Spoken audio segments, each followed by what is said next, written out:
आवाड साहेब दिसत नाही आहेत। सन्मान्य डॉक्टर संजय कुटे, सुनील प्रभूजी, अर्जुन खोतकरजी, आमचे मित्र नानाभाऊ पटोले, राजकुमारजी बडोले, माननीय जयंतराव पाटील, मनीषाताई चौधरी, श्री प्रवीण स्वामीजी, संजय गायकवाडजी, नितीन राऊत साहेब, काशीनाथजी दाते, शरद भाऊ सोनवणे, रईस भाई शेख, दिलीप भाऊ लांडे, संजयजी केळकर, संजयजी मेश्राम, विजयसिंहजी पंडित, कैलासजी पाटील, देवरावजी भोंगळे, अभिजितजी पाटील, विश्वजीत कदमजी, हिरामण खोसकरजी, बाबासाहेब देशमुखजी, उमेश यावलकरजी, साजिद पठाणजी, उत्तम जानकरजी, वरुण सरदेसाईजी, चंद्रकांत नवघरेजी, चरणसिंह ठाकूरजी, महेश सावंतजी, मिहिर कोटेचाजी, अनंत नरजी, सुरेश भोळेजी, गजानन लवटेजी, श्याम खोडेजी, सिद्धार्थ खरातजी, रणधीर भाऊ सावरकर, संजयजी देरकर, मनोजजी जामसुतकर अशा एकूण 40 सदस्यांनी याच्यामध्ये सहभाग घेतला आणि वेगवेगळे विषय हे या निमित्ताने या ठिकाणी मांडण्याचा प्रयत्न केला। अध्यक्ष महोदय, खरं म्हणजे अंतिम आठवडा प्रस्तावाचा जर आपण टेक्स्ट बघितला, 3 पानाचा टेक्स्ट आहे भास्करराव। हे इतके वर्ष तुम्ही सभागृहात आहे, मी सभागृहात आहे, इतका मोठा टेक्स्ट अंतिम आठवडा प्रस्तावाचा कधीच बघितला नाही आणि त्यातल्या अर्ध्या विषयांवर कोणी बोललंच नाही। म्हणजे जे तुम्ही टेक्स्टमध्ये मांडलं ना, त्यातले अर्धे विषय कोणी मांडलेच नाही। त्यामुळे आता हा टेक्स्ट तयार करणारे आणि मांडणारे यांच्यात काही संबंध आहे का किंवा काही चर्चा झाली आहे का? आणि सगळ्यात महत्त्वाचं काय आहे की मी होमच्या चर्चेला सविस्तर उत्तर दिलं होतं, पुन्हा सगळे होमचे ते विषय आले, काय अडचण नाहीये, पण त्यात नव्याने मांडणी पण काहीच नाही, तीच मांडणी झाली। आणि आता बघा, आमच्या सुनील प्रभूजींनी जी आकडेवारी मांडली तीच नाना भाऊंनी मांडली। बरं, मागच्या वेळेस ती आकडेवारी कशी चुकीची आहे हे परवाच सांगितलं मी की आकडेवारी कशी वाचायची। महाराष्ट्र नंबर 2 वर नाही 8 वर आहे, पण तरी तेच या ठिकाणी मांडण्यात आलं। मुळातच मला असं वाटतं की विरोधी पक्षाला आपल्या विरोधी पक्षाच्या भूमिकेत जावं लागेल।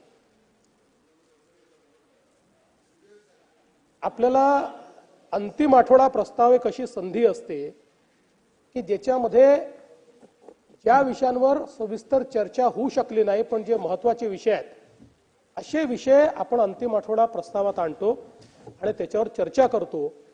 पण दुर्दैवाने फारसं तसं झालेलं दिसत नाही। खरं म्हणजे मी व्हॉलेंटियर करायला तयार आहे, जर विरोधी पक्षाला विरोधी पक्षात कसं काम करायचं याचं प्रशिक्षण हवं असेल तर मी त्या संदर्भात पक्षाचा अभिनिवेश विसरून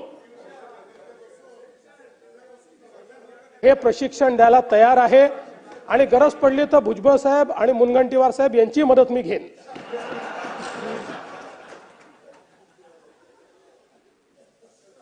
कारण शेवटी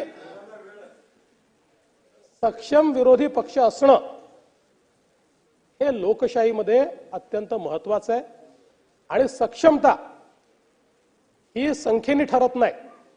भुजबळ साहेब एकटेच होते, पूर्ण सभागृह डोक्यावर घ्यायचे पण विषय योग्य घेऊन घ्यायचे।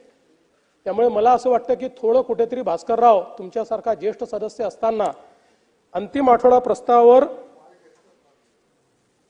त्या ठिकाणी अन्याय झालेला दिसतो। ठीक आहे, तुम्ही वेगवेगळ्या प्रश्नांवर बोललात, बीडचा प्रश्न असेल, कोरटकरचा प्रश्न असेल, नागपूरचा प्रश्न असेल, सगळ्या याच्यावर बोललात। आणि होम मिनिस्टर असलं म्हणजे काय असतं दादा, प्रत्येक गोष्टीचा थेट संबंध माझ्याशी जोडला जातो, थेट प्रत्येक गोष्टीला जबाबदार मीच। पण तुमच्या एक लक्षात आलं पाहिजे, 2022 ते 2024 जळी स्थळी काष्टी पाषाणी तुम्ही मलाच टार्गेट केलं। प्रत्येक गोष्ट माझ्याशी जोडली. परिणाम काय झाला? परिणाम असा झाला की लोकांनी आधीपेक्षा रेकॉर्ड मॅन्डेट आम्हाला दिलं. आता त्याच्यावरनं तुम्ही काही शिकतच नाही, करायचं काय हा प्रश्न माझ्या समोर आहे. पण काही हरकत नाही, त्याच्यावर उत्तर देणं हे देखील मला असं वाटतं की महत्वाचं असतं. आता कुठली घटना झाली आणि कोणी घटना केली की काही लोक थेट माझा सगळा सोयराच करून टाकतात, त्याला ही फॅशन झालेली आहे. पण एक गोष्ट लक्षात घेतली पाहिजे की आपण झालेला प्रत्येक इन्सिडन्स बघा, गृह विभागाने त्या संदर्भात अतिशय कडक कारवाई या ठिकाणी केलेली आहे. आणि पुन्हा एकदा या सभागृहाला सांगतो, माझा सगळा सोयरा जरी अपराधी असेल तरी त्याला शिक्षा करायला मी कधीच मागे पुढे पाळणार नाही. याचं कारण माझा सगळा भारताचं संविधान आहे आणि माझे सोयरे हे 13 कोटी या महाराष्ट्राची जनता आहे. त्याच्यामुळे याच्या पलीकडे दुसऱ्या कुठल्याही व्यक्तीला झुकतं माप मिळणार नाही. हा तराजू, हा न्यायदानाचाच तराजू या ठिकाणी असेल. जो समाजाचा शत्रू असेल तो सुटणार नाही आणि कोणावर अन्याय झाला तर तो अन्याय दूर करण्याचा प्रयत्न आपण करू. अलीकडच्या काळामध्ये नाना भाऊ रोज एक वाक्य वापरतात, कुंपणच शेत खाताय, कुंपणच शेत खाताय. हे आहे कुठलं कुंपण नाना भाऊ? आमच्या शेताला कुंपणच नाही आहे, हे खुलं शेत आहे. कोणी येऊ शकतं आमच्या शेतामध्ये, काही अडचण नाही आहे. मुक्तपणे आणि निर्भयपणे संचार करण्याकरता आम्ही या ठिकाणी ही सगळी व्यवस्था केली आहे. आता कोरटकर कोरटकर कोरट पकडलं, त्या कोरटकरला कुठे पकडलं? कुठे लपून बसला होता?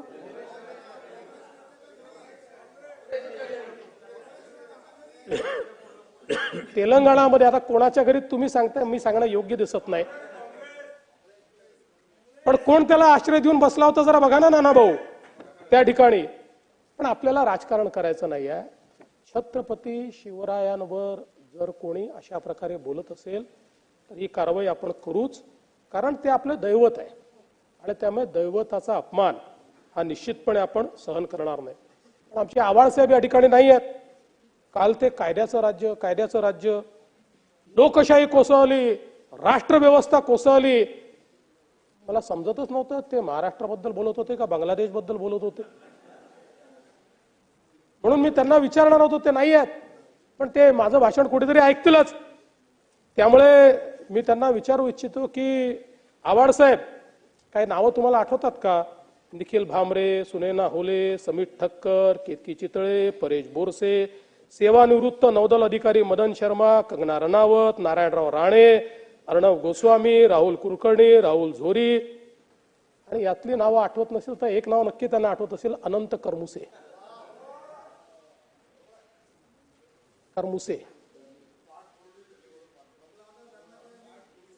त्यावेळेस कायदा आणि सुव्यवस्था होता, राष्ट्रावर कुठलंही संकट नव्हतं, संविधानाप्रमाणे काम चाललं होतं. म्हणून मिळेल त्या पत्रकाराला जेलमध्ये टाकण्यात येत होतं. त्यामुळे मला असं वाटतं की आवाळसाहेब असते तर जास्ती बरं झालं असतं, पण ते येतील, कदाचित उशिरा येतील, काही हरकत नाहीये. आज आपण जर बघितलं तर तुम्ही किती प्रयत्न केला तरी आम्ही तिघं एकमेकाच्या पायात पाय घालणारे नाही आहोत. एकमेकाच्या हातात हात घालून राज्यकारभार आम्ही चालवणार आहोत. आता काय आहे की मी त्या दिवशी सांगितलं, दादा एकदम दरडावून बोलतात, त्याच्यामुळे त्यांच्या वाटी फारसं कोणी जात नाही. आम्ही दोघं आपले मवाळ, मी आणि शिंदे साहेब, म्हणजे सगळ्यांना आपलं घेऊन लेकरवाळे चालत असतो आम्ही. त्यामुळे तुम्ही कितीही त्या ठिकाणी काड्या घालण्याचा प्रयत्न केला किंवा बांबूची लागवड केली तरीही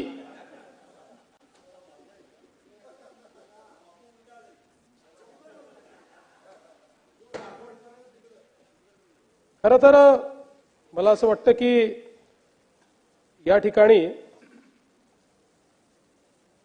एक अजून मला प्रश्न विचारायचा आहे की आवाळसाहेबांचं भाषण ऐकलं, अनेकांचं भाषण ऐकलं, दंगे करणारे आणि बलात्कार करणारे यांचा एवढा पुळका का? इतकी छाती काय पडवायची? ठीक आहे, अक्षय शिंदेचं एन्काउंटर नसतं झालं, बरं झालं असतं, कायद्याने फाशी झाली असती. पण असं छाती बडवणं चाललेलं आहे जसं काय तो अक्षय शिंदे कोणीतरी स्वतंत्रता सेनानीच होता. रोज तेच, एवढं दुःख. दंगे करणारे, दंगेखोर आणि बलात्कारी यांना कायद्याने शिक्षा झाली पाहिजे. पण त्यांच्याबद्दल जर कोणाच्या मनामध्ये संवेदना तयार होत असेल तर मात्र ते योग्य नाहीये. त्या संदर्भात काही लोकांची मनं ही तपासूनच पाहावी लागतील. आणि म्हणून या सगळ्या चर्चा ऐकल्यानंतर नानाभाऊ मला असं वाटतं, आप इतना भी गरज गरज कर न बरसो, आप इतना भी गरज गरज कर न बरसो कि मैं आंधी तूफान या सैलाब बन जाऊं. खैर, मुझमें तो अभी साख बाकी है. आप टटोलना खुद को और अपनी फितरत को. सच बोलो, आप में वो पहले वाली बात कहां बाकी है?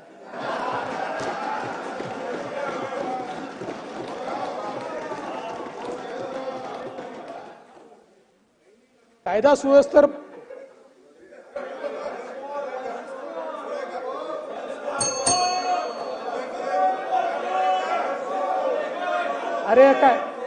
अरे हा काय मुशायर आहे? चाललं काय आहे? जयंतराव, अनेक वेळा आपण काही निर्णय घेतो, ठीक आहे, त्या वेळच्या परिस्थितीप्रमाणे घेतो, ते काही अयोग्य असतात असं नाही, पण कायदा सुव्यवस्थेवर त्याचाही परिणाम होतो.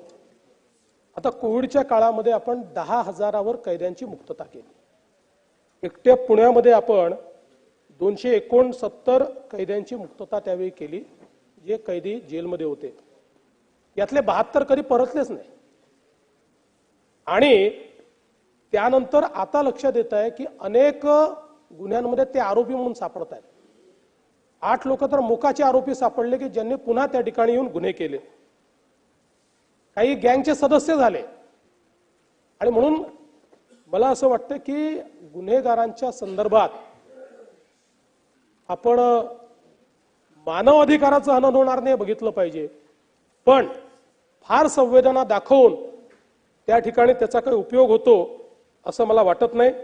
आणि म्हणून आपल्याला मी एवढंच सांगू इच्छितो की या संदर्भात गुन्हेगारीच्या आकडेवारीमध्ये मी फार जाणार नाही. मी त्या दिवशी इतकी आकडेवारी सांगितली, पण कधी कधी नानाभाऊ काय होतं, काही विद्यार्थी असे असतात की त्यांना फारच समजावं लागतं, वारंवार सांगावं लागतं, तेच ते प्रश्न विचारतात. मग शेवटी आपल्याला कंटाळा आला तरी तेच ते उत्तर द्यावं लागतं. त्यामुळे लोकसंख्येच्या अनुसार महाराष्ट्र देशामध्ये गुन्हेगारीत 8वा आहे, तो दुसरा नाही. दिल्ली, केरळ, तेलंगणा अशी अनेक राज्य आपल्या आधीच्या श्रेणीत आहेत. आणि शहराच्या बाबतीतही मी त्या दिवशी सांगितलं की पहिल्या 10 मध्ये किंवा पहिल्या 15 मध्ये आपलं एकही शहर नाही. टेक्निकली नागपूर शहर 6व्या नंबरवर दिसतं, पण त्याच्यामध्ये ग्रामीणचा भाग जो आलेला आहे तो ते गृहीत धरत नाहीत. तो जर भाग ग्रामीणमध्ये पकडला तर तो 27व्या क्रमांकावर वगैरे ते जातं. पहिल्या 15 मध्ये मुंबई 15व्यावर आहे आणि पुणे 18व्यावर आहे. त्याच्यामुळे अशी काही परिस्थिती नाही. देशातल्या मेट्रोपोलिसमध्ये किंवा प्रमुख शहरांमध्ये उत्तम कायदा आणि सुव्यवस्था असलेली आपली राज्यातली शहरं आहेत. याचा अर्थ सगळं आलबेला असं मी म्हणणार नाही, गुन्हे घडतायत, पण शेवटी देशाच्या तुलनेत महाराष्ट्र कुठेतरी पुरोगामी, महाराष्ट्रात काय चाललंय वगैरे जे तुम्ही विचारता, म्हणून मला या ठिकाणी सांगावं असं वाटतं. 2024 मध्ये 3,83,037 गुन्हे घडले हे आमच्या प्रभूसाहेबांनी सांगितलं, पण हे सांगताना ते विसरले की 2023च्या तुलनेत 2,586 कमी आहेत, ते अधिक नाही आहेत. आणि त्याच्यामध्ये जे काही अनेक मेजर अशा प्रकारचे हेड आहेत त्याच्यामध्ये गुन्हे कमी झालेले आहेत. आता हत्यार कायदा असेल किंवा अंमली पदार्थाचा कायदा असेल, दारूबंदी असेल, याच्यात गुन्हे वाढले आहेत, कारण याच्यावर आपण 0 टॉलरन्स मोडमध्ये चाललेलो आहोत आणि मोठ्या प्रमाणात त्याच्यावर कारवाई करतो आहोत. आणि म्हणून त्यातले गुन्हे जे आहेत ते वाढलेले आपल्याला पाहायला मिळतात.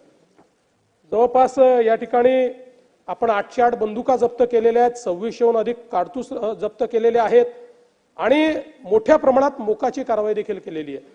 म्हणजे आपण जर बघितलं तर जवळपास 2022 पासून तर 2024 पर्यंत 600 लोकांवर मोकाची कारवाई ही या ठिकाणी आपण केली आहे। अपराध सिद्धीचा दर, काल एक चांगलं डॉक्युमेंट आमच्या जयंतरावने दाखवलं आणि ते ऑथेंटिक डॉक्युमेंट आहे, ते चुकीचं डॉक्युमेंट नाही आहे, की काही जिल्ह्यांमध्ये, पण त्याच्यामध्ये आपण जर बघितलं असेल तर 8 जिल्हे असे आहेत की ज्या जिल्ह्यांमध्ये मागच्या वेळी 36% होतं, आता 35.5% आहे, 33% होतं, 31%। तर एवढा डिफरन्स हा कमी अधिक येत असतो। 3 जिल्हे असे आहेत की ज्याच्यामध्ये थोडा मेजर फॉल आहे, 8 जिल्हे असे आहेत की ज्यांनी खूप इम्प्रूव्हमेंट केलेली आहे। त्यामुळे आपण ते लक्षात आणून दिलेला आहे, तो आमचाच अहवाल आहे, त्या जिल्ह्यांमध्ये आम्ही निश्चितपणे इम्प्रूव्हमेंट करू। पण मला हे सांगताना आनंद वाटतो की 2009 ते 2014 या संपूर्ण कालावधीमध्ये महाराष्ट्राचा रेट ऑफ कन्व्हिक्शन हा 9% होता। 100 अपराधी पकडले तर 9 लोकांना शिक्षा व्हायची।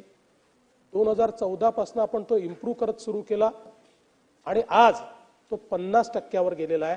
आता 50% अपराधी जर 100 अपराधी पकडले तर 50ला शिक्षा होते आणि बीएनएस कायद्यामुळे हा अजून वाढेल अशा प्रकारची आता अपेक्षा आहे।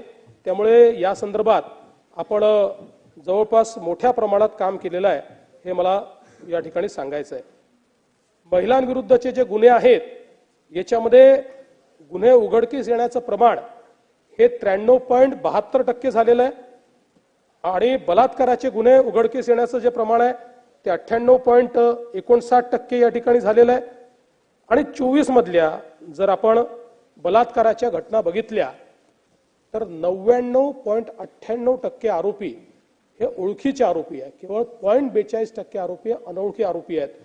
त्यामुळे समाजामधली विकृती जी आहे ही विकृती याच्यामध्ये आपल्याला दिसते। पण समाधान एवढंच आहे की आता ही विकृती असतानाही समाज आपल्या महिलांना दाबत नाहीये।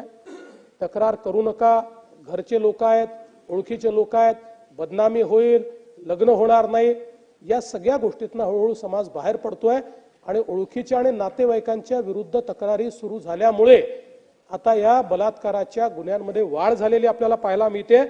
पण हे देखील अतिशय दुःखद आहे की 99.58% आरोपी हे जवळचे, ओळखीचे आणि नातेवाईक आहेत। ही देखील अतिशय मला असं वाटतं वाईट अशा प्रकारची परिस्थिती आहे।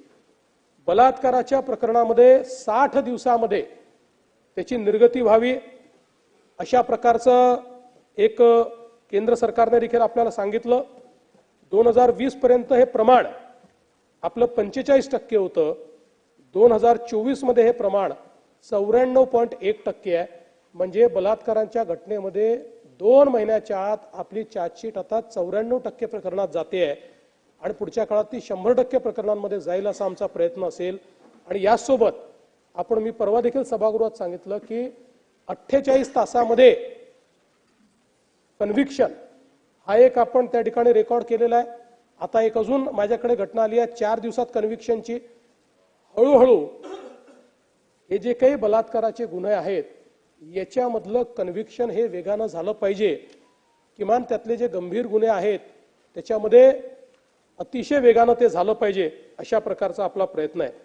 या संदर्भात प्रत्येक पोलीस ठाण्यात महिला पोलीस कक्ष केलाय, आयुक्तालय आणि अधीक्षक पातळीवर महिला सुरक्षा समिती केली आहे, दामिनी पथक, निर्भया पथक, भरोसा सेल असे विविध उपक्रम केले आहेत आणि वेगवेगळ्या प्रकारे हे लिव्ह इन रिलेशनशिप मधनं जी काही फसवणूक होते आहे त्या संदर्भातही मोठ्या प्रमाणात आपण समाज प्रबोधन करतोय। ऑपरेशन मुस्कानच्या माध्यमातून 38,910 बालकांची आपण त्या ठिकाणी सुटका केलेली आहे। डायल 112 याची प्रगती अतिशय चांगली आहे आणि मी त्या दिवशी देखील सांगितलं की डायल 112 मध्ये जो रिस्पॉन्स टाइम आपण सांगतो हा अंदाजे नाही, हा रेकॉर्डेड टाइम आहे। फोन आल्यापासून तिथे पोहोचल्यापर्यंत कंप्लीट मूवमेंट डिजिटाइज आहे आणि या मूवमेंटमध्ये 2022 साली आपला ओव्हरऑल रिस्पॉन्स टाइम होता 15.41, तो 2023 साली झाला म्हणजे 15 मिनिटं 41 सेकंद कॉल आल्यापासून ॲव्हरेज पोचायला लागायचे। पूर्वी आपण बघायचो की हिंदी पिक्चरमध्ये सगळा गुन्हा घडल्यावर आणि सगळं संपल्यावरच पोलीस पोचायचे. आता ती परिस्थिती नाही आहे. 2022 मध्ये 15 मिनिटं 41 सेकंदात पोलीस पोचत होते. 2023 मध्ये तो 15 मिनिटावरून 8 मिनिटं 32 सेकंदावर आला आणि 2024 मध्ये आपला रिस्पॉन्स टाइम झालेला आहे 6 मिनिटं 34 सेकंद. आव्हाड साहेब आलेले आहेत, थोडे उशिरा आलेले आहेत.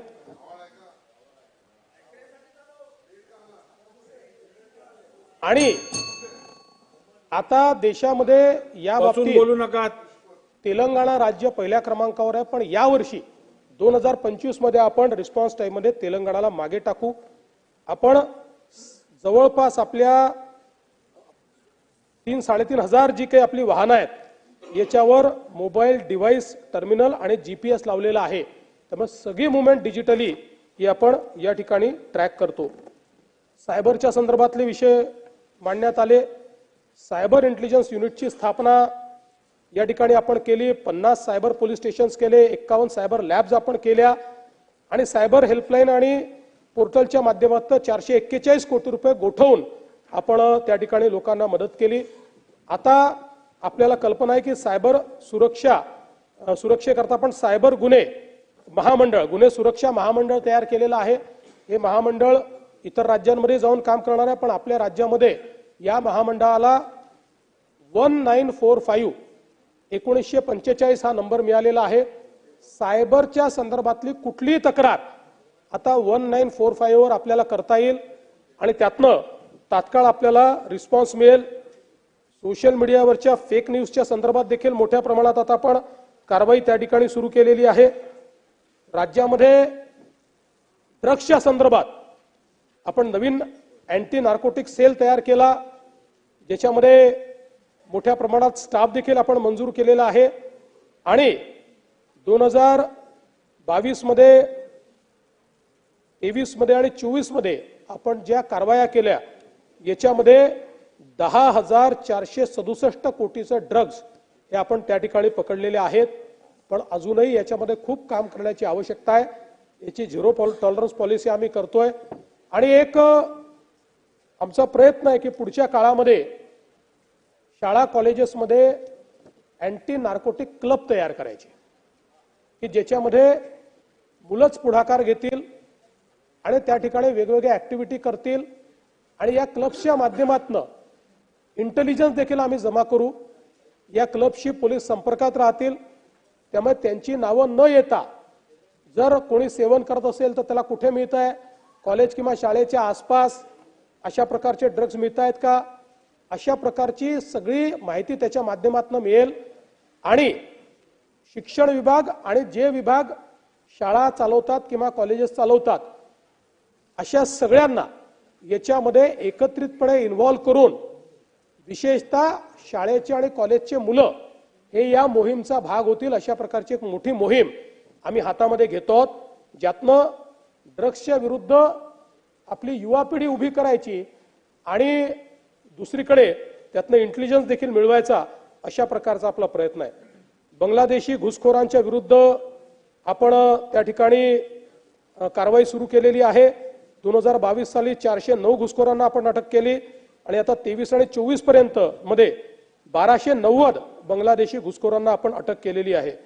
आणि आता 2025च्या गेल्या 45 दिवसात 539 बांगलादेशी घुसखोरांना आपण त्या ठिकाणी अटक केलेली आहे.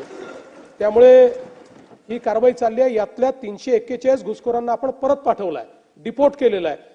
इतरांना डिपोर्ट आपल्याला लगेच करता येत नाही, कारण त्यांच्या विरुद्ध आपल्या कोर्टात केस चालली असल्यामुळे आपल्या नियमानुसार त्या कोर्ट केसचा निर्णय लागल्यानंतर त्यांना सजा झाली तर सजा भोगल्यावर डिपोर्ट करावं लागतं, सजा झाली नाही तर ते त्यांचं ॲक्विटल झाल्यानंतर डिपोर्ट करावं लागतं. त्यामुळे ती कारवाई आपण करणार आहोत. नक्षलवादाच्या विरोधात एक निर्णायक लढाईमध्ये आपण आता पोहोचलेलो आहोत आणि गेल्या 4 वर्षामध्ये दुर्दैवाने एक आपला पोलीस शहीद झाला, पण मोठ्या प्रमाणात आपण हे जे काही नक्षलवादी आहे यांच्यावर कारवाई केली. 2024 मध्ये जवळपास 28 नक्षलवादी जे आहेत यांना आपण ठार मारलं. 19 नक्षलवाद्यांनी आत्मसमर्पण केलेलं आहे. त्यातले 8 हे मोठे नक्षली आहेत ज्यांनी दलमची सुरुवात केली, असे 40-40 वर्ष जुने जे नक्षलवादी आहेत ते आता मोठ्या प्रमाणात आत्मसमर्पण करतायत। जवळपास या ठिकाणी मोठ्या प्रमाणात 22 नक्षलवाद्यांनी शरणागती पकडलेली आहे आणि आपला प्रयत्न आहे, एक टार्गेट, फार एम्बिशियस टार्गेट देशाचे गृहमंत्री माननीय अमित भाई शाह यांनी ठेवलेलं आहे की कुठल्याही परिस्थितीमध्ये आपल्याला मार्च 2026 पर्यंत देशामध्ये नक्षलवादाची संपूर्ण कंबर मोडायची आहे। त्यामध्ये महाराष्ट्र अतिशय अग्रेसर आहे। आपल्याला कल्पना आहे की नक्षलवादाची कंबर आपण मोडल्यामुळेच आता गडचिरोली ही स्टील हब ऑफ इंडिया होते आहे। मोठ्या प्रमाणात गडचिरोलीमध्ये त्या ठिकाणी गुंतवणूक येते। दुसरं, पोलीस भरतीच्या संदर्भात पुन्हा एकदा अनेकांनी त्या ठिकाणी बाब उपस्थित केली, तर आपण गेल्या 3 वर्षामध्ये 35,802 इतकी पोलीस भरती पूर्ण केली आहे आणि नानाभाऊ तुमच्या आकडेवारीत थोडी सुधारणा करतो, आता फक्त 10,000 पद रिकामी आहेत, जे दरवर्षी होतात, म्हणजे 5-7 हजार दरवर्षी होतात। त्यामुळे पोलीस भरतीमध्ये कुठेही आपण मागे नाही। पोलीस गृहनिर्माणमध्ये देखील आपण गेल्या 10 वर्षामध्ये खूप मोठ्या प्रमाणात काम चालू केलं आणि त्यातून आता आपली जी काही ही सॅटिस्फॅक्शन लेवल आहे 47% पर्यंत आपण आलो आहोत। आपल्याला 60% पर्यंत पोहोचायचं आहे। जवळपास आता 11,259 घरांचं काम चाललेलं आहे। 83,538 क्वार्टर्स उपलब्ध झालेले आहेत, ऑलरेडी आहेत आणि साधारणपणे 37 अजून नवीन निविदा या आपण काढलेल्या आहेत। त्यांची कामं झाली की जवळपास आपल्याला 95,000 या ठिकाणी क्वार्टर्स हे उपलब्ध होतील। तंत्रज्ञानाची मदत आपण घेतोय। देशामध्ये CCTNS पूर्ण करणारं महाराष्ट्र पहिलं राज्य होतं। आता CCTNS 2 कडे आपण चाललो आहोत, ज्याच्यामध्ये आपण बँडविड्थ वाढवतो आहोत। याच्यामुळे देशभरातले जे काही क्राईम रेकॉर्ड्स आहेत ते कनेक्टेड झालेले आहेत। म्हणजे आज महाराष्ट्रात क्राईम करून एखादा व्यक्ती हा जर उत्तर प्रदेशात जाऊन लपला आणि तिथे त्यांनी एखादा क्राईम केला, तिथे पकडला गेला, तर आता यांचे सगळ्यांचे फिंगरप्रिंट, आणि मला सांगताना आनंद वाटतो की ही जी पद्धत आहे 2018 साली महाराष्ट्राने सुरू केली आणि केंद्र सरकारने ती स्वीकारली आणि केंद्र सरकारने स्वीकारताना महाराष्ट्राने सुरू केलं म्हणून आम्ही आता हे स्वीकारतोय। महाराष्ट्राची त्या ठिकाणी त्यांनी तारीफ केली। देशभरामध्ये आता सगळे जुने रेकॉर्ड आणि नवीन रेकॉर्ड याचं डिजिटायझेशन होत आहे। त्यामुळे कुठलाही व्यक्ती देशाच्या कुठल्याही पोलीस स्टेशनमध्ये गेला तरी देखील त्याचा रेकॉर्ड तपासता येईल आणि त्याच्यावर अन्यत्र कुठे गुन्हे आहेत हे गुन्हे देखील आपल्याला त्या ठिकाणी करता येतील। जवळपास आता याच्यामध्ये आपण 13.37 कोटी नोंदी केलेल्या आहेत, पण 49 लाख FIRच्या माहिती फीड केली आहे, 97 लाख अदखलपात्र गुन्ह्यांची माहिती फीड केलेली आहे आणि मोठ्या प्रमाणात आपण सिटीजन पोर्टलच्या माध्यमातून 22 सेवा देतो, त्यात 42,61,000 नागरिकांनी त्याचा लाभ घेतलेला आहे।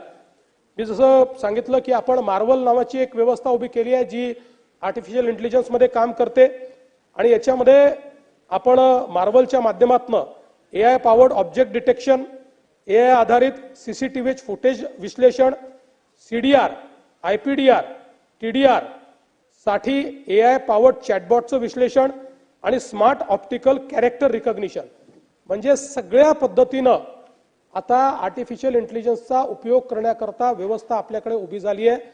त्या ठिकाणी कुठला ऑब्जेक्ट डिटेक्ट करायचा असेल ते आपल्याला करता येऊ शकतं। CCTV फुटेजचं विश्लेषण आपल्याला, मी सांगितलं त्या दिवशी, अगदी 50 शहरातलं CCTV फुटेज एकत्रित दिलं तरी 15 मिनिटात आपल्याला त्याचं विश्लेषण करून मिळतं। अशा प्रकारची व्यवस्था आपण केलेली आहे आणि मोठ्या प्रमाणात कुठलाही अगदी डम डेटा आहे, 10 वर्षाचा डेटा जर आपण प्राप्त केला तर आपण 15 मिनिटात त्याचं विश्लेषण करू शकतो। अशा प्रकारची ही व्यवस्था आपण या ठिकाणी उभी केलेली आहे। खरं म्हणजे या निमित्ताने एका अत्यंत गंभीर प्रश्नाकडे मला या ठिकाणी जायचं आहे आणि तो म्हणजे राज्याचे मंत्री जयकुमार गोरेजी यांच्या संदर्भात घडलेली जी घटना आहे। आपण राजकारण करतो, पण राजकारण करत असताना कोणाला जीवनातनं उठवायचं अशा प्रकारच्या हेतून जर त्या ठिकाणी राजकारण होत असेल तर ते राजकारण योग्य नाही आहे। आपल्याला कल्पना आहे की त्यांच्या संदर्भातली जी केस होती ती केस 16 मध्ये रजिस्टर झाली, 19 मध्ये ती संपली। खरं म्हणजे ते तेव्हा सत्ता पक्षातही नव्हते, ते आमच्यासोबत नव्हते, पण ती हरकत नाहीये कुठेही असलं तरी। आणि त्याच्यानंतर अचानक हे उकरून काढायचं अशा प्रकारचा जो विषय झाला आणि म्हणून मी त्यांच्या हिमतीची दाद देतो। एखादा व्यक्ती अशा परिस्थितीमध्ये आपण दोषी आहोत का नाही आहोत, बाबा हे घरच्यांना अपमान नको, समाजात अपमान नको म्हणून अशा गोष्टी मिटवता येतील का प्रयत्न करतो. पण त्यांना लाचेची मागणी झाल्यानंतर की आम्हाला हे प्रकरण मिटवायचं, त्यांनी हा निर्णय घेतला की मी या प्रकरणात दोषी नाही, मला कोर्टाने त्यात सोडलेलं आहे. त्यामुळे त्यांनी पोलीस स्टेशनला जाऊन तक्रार केली. तक्रार केल्यानंतर ट्रॅप लावला. ट्रॅप लावून सगळं कन्व्हर्सेशन हे त्या ठिकाणी टेप झालं. सगळी मागणी टेप झाली. अनेक कन्व्हर्सेशन्स आहेत जे सगळे त्या ठिकाणी पूर्णपणे टेप केलेले आहेत. आणि हे टेप झाल्यानंतर मग ज्यावेळेस पोलीस विभागाची खात्री पडली की मागणी योग्य, म्हणजे मागणी केलेली आहे, तक्रार योग्य आहे, त्यावेळी पोलिसांनी सापळा रचला आणि प्रत्यक्ष त्या ठिकाणी हँडओव्हर करताना कॅश त्या आरोपीला पकडण्यात आलेला आहे. त्यामुळे हा ब्लॅकमेलिंगचाच प्रकार होता. अशा प्रकारचं ब्लॅकमेलिंग नेत्यांच्या विरुद्ध कोणी करेल आणि आपणही त्याला हवा देण्याचा प्रयत्न करू. शेवटी त्यांच्याही घरी 22 वर्षाची मुलगी आहे. त्या मुलीवर त्याचा काय परिणाम होत असेल याचाही विचार आपल्याला केला पाहिजे. आणि म्हणून मला याच्या पलीकडे जरा अधिक जयंतराव गंभीर प्रकरण मांडायचं आहे. म्हणजे याच्यामध्ये तर 3 तक्रारी झाल्या आणि या तक्रारींमध्ये असं लक्षात आलं की एक नेक्सस होतं.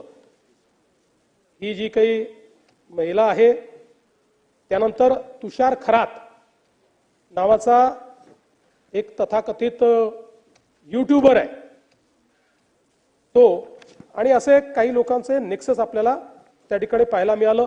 याच्यामध्ये 3 तक्रारी झाल्या. पहिली जयकुमार गोरेंनी केली, त्याच्यामध्ये मी सांगितलंच आहे आपल्याला की काय घडलेलं आहे. दुसरी तक्रार जी आहे ती विराज रतनसिंग शिंदे यांनी त्या ठिकाणी केली की ज्याच्यामध्ये परत अशा प्रकारचा हा जो गुन्हा आहे त्या गुन्ह्याच्या संदर्भातली आहे. आणि तिसरी तक्रार तळबीड पोलीस स्टेशनमध्ये उमेश मारुती मोहिते यांनी केली. कारण ही जी महिला आहे ही सरसेनापती हंबीरराव मोहिते यांच्या घराण्याची आहे वगैरे अशा प्रकारचा जो खोटा प्रचार करण्यात आला त्याच्या विरुद्ध ही तक्रार त्याच ठिकाणचे उमेश मोहिते यांनी केली.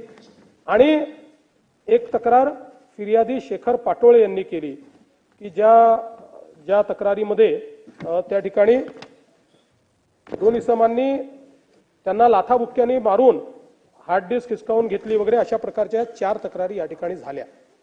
आणि मग याच्यामध्ये 3 लोकांना अटक झालेली आहे. एक ती महिला आहे, दुसरा हा रिपोर्टर तुषार खरात आहे आणि तिसरा एक अनिल सुभेदार आहे. आता या सगळ्यांचं जे काही या सगळ्यांनी मिळून हा कट रचला, याचे सगळे पुरावे सापडले. यांचे व्हॉट्सअप कन्व्हर्सेशन सापडलेले आहेत. यांचे 150 फोन आहेत, ते फोन सगळे सापडलेले आहेत. आणि कशा प्रकारे कट रचला हे लक्षात आलेलं आहे. पण दुर्दैवाची गोष्ट पुढची आहे.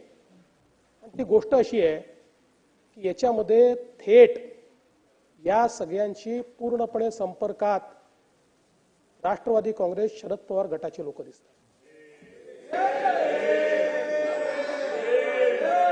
पुराव्यानिशी सांगतो, पुराव्यानिशी या ठिकाणी प्रभाकरराव देशमुख थेट याच्यामध्ये 100 वेळा या 3 आरोपींशी बोललेले आहेत आणि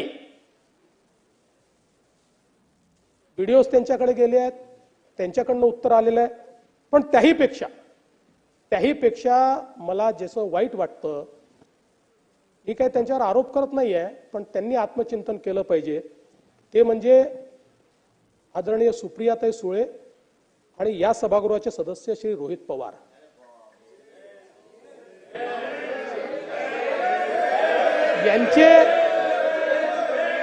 यांचे कॉल्स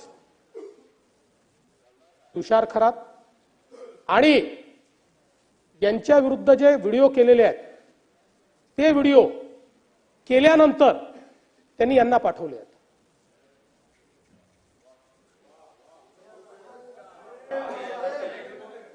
पण उत्तर मी तुमच्यावर आरोपच केलेला नाही. आता याची चौकशी होईल. पण कुठेतरी हे चाललं काय आहे आम्ही एखाद्याला आपण राजकीय शत्रू नाही आहोत, आपण राजकीय विरोधक आहोत, पण अशा प्रकारे कोणाला जीवनातनं उठवून टाकायचं, अशा प्रकारची कॉन्स्पिरसी जर या ठिकाणी होत असेल तर हे चुकीचं आहे. आणि म्हणून 100% सगळ्यांनीच लक्षात घेतलं पाहिजे. आणि म्हणून अध्यक्ष महोदय, खरं म्हणजे याच्यात मी आपल्याला एक अजून विनंती करणार आहे. तर ती विनंती अशी आहे की मला असं वाटायला लागलं की अलीकडच्या काळामध्ये आपली जी हक्कभंग समिती आहे किंवा हक्कभंगाची व्यवस्था आहे ही टुथलेस झाली आहे. याला आता नखच उरले नाही. कारण ती माणसं रोज सभागृहाचा अपमान करतात, रोज सभागृहाच्या विरोधात बोलतात, रोज मंत्र्यांनी सभागृहामध्ये फ्री अँड फेअर काम करू नये असा त्यांच्यावर दबाव यावा अशा प्रकारचं वर्तन करतात आणि काहीच होत नाही. कसं चालेल? शेवटी या सभागृहाचा काही सन्मानच राहिला नाही. आता आपण काल या सभागृहामध्ये, दोन्ही सभागृहांमध्ये शिंदे साहेबांच्या विरुद्ध जे अतिशय खालच्या दर्जाचं वक्तव्य झालं किंवा कविता झाली त्या संदर्भात आपण इतकी चर्चा केली, सभागृहाने त्याच्यावर आपलं मत व्यक्त केलं आणि याच सभागृहाला डिवचण्याकरता पुन्हा उद्धव ठाकरे गटाच्या एक नेत्या तीच कविता वाचतात. याचा अर्थ काय आहे? तुम्ही इथे बसलेले जे 288 लोक आहेत तुमची काही औकात नाहीये, हा त्याचा अर्थ आहे. हा प्रश्न माझा नाही आहे किंवा त्या कोणी मोठेही नाही आहे किंवा त्यांना शिक्षा करावी अशी माझी अपेक्षाही नाही आहे, पण कुठेतरी या सभागृहाचा काही सन्मान आहे, या सभागृहात बसणाऱ्यांचा काही सन्मान आहे. इकडे संविधानाच्या बाता मारायच्या आणि तिकडे संविधानाने तयार केलेल्या सभागृहाचा रोज अपमान करायचा, सकाळी 9 वाजता भोंगा वाजवून या सभागृहाबद्दल काही बोलायचं. मी आपल्यावर सोडतो अध्यक्ष महोदय, आपण आमचे कस्टोडियन आहात, पण मला असं वाटतं की कुठेतरी मला आठवतं या सभागृहाने हिम्मत करून सनदी अधिकाऱ्याला देखील जेलमध्ये टाकलेला आहे जयंतराव. या सभागृहामध्ये अनेक लोक मी बघितलेले आहेत, याच दारामध्ये राजदंड लावून उभे राहून त्यांना रिप्रिमांड आपण केलेला आहे. कुठे गेलं ते सभागृह? असं आहे की आमच्या वैयक्तिक अपमानाकरता कधी या सभागृहाचा उपयोग करू नका. तो होत असेल तर तो अतिशय चुकीचा आहे. आम्हाला जे प्रिव्हिलेजेस दिलेले आहेत ते या सभागृहात काम करण्याकरता दिले आहेत. मला एखाद्या माझ्या ड्रायव्हरनी काहीतरी केलं म्हणून, मला पोलीसवाला उलट बोलला म्हणून याकरता नका करू. पण ज्यांनी सभागृहाचा अवमान होतोय, सभागृहाला कमी लेखण्याचा प्रयत्न होतोय, त्याच्यावर मात्र कडक कारवाई झाली पाहिजे ही माझी खरोखर या ठिकाणी अपेक्षा आहे. आणि म्हणून अध्यक्ष महोदय, या निमित्ताने मी आपल्याला ही विनंती करतोय. आपल्याला कल्पना आहे की काही विषय निश्चितपणे या ठिकाणी आले की ज्या विषयांच्या संदर्भात बोललं गेलं. सोमनाथ सूर्यवंशी यांच्या संदर्भातला जो विषय या ठिकाणी आला, आता याच्यामध्ये पोस्टमार्टम रिपोर्ट हा वेगळा आहे.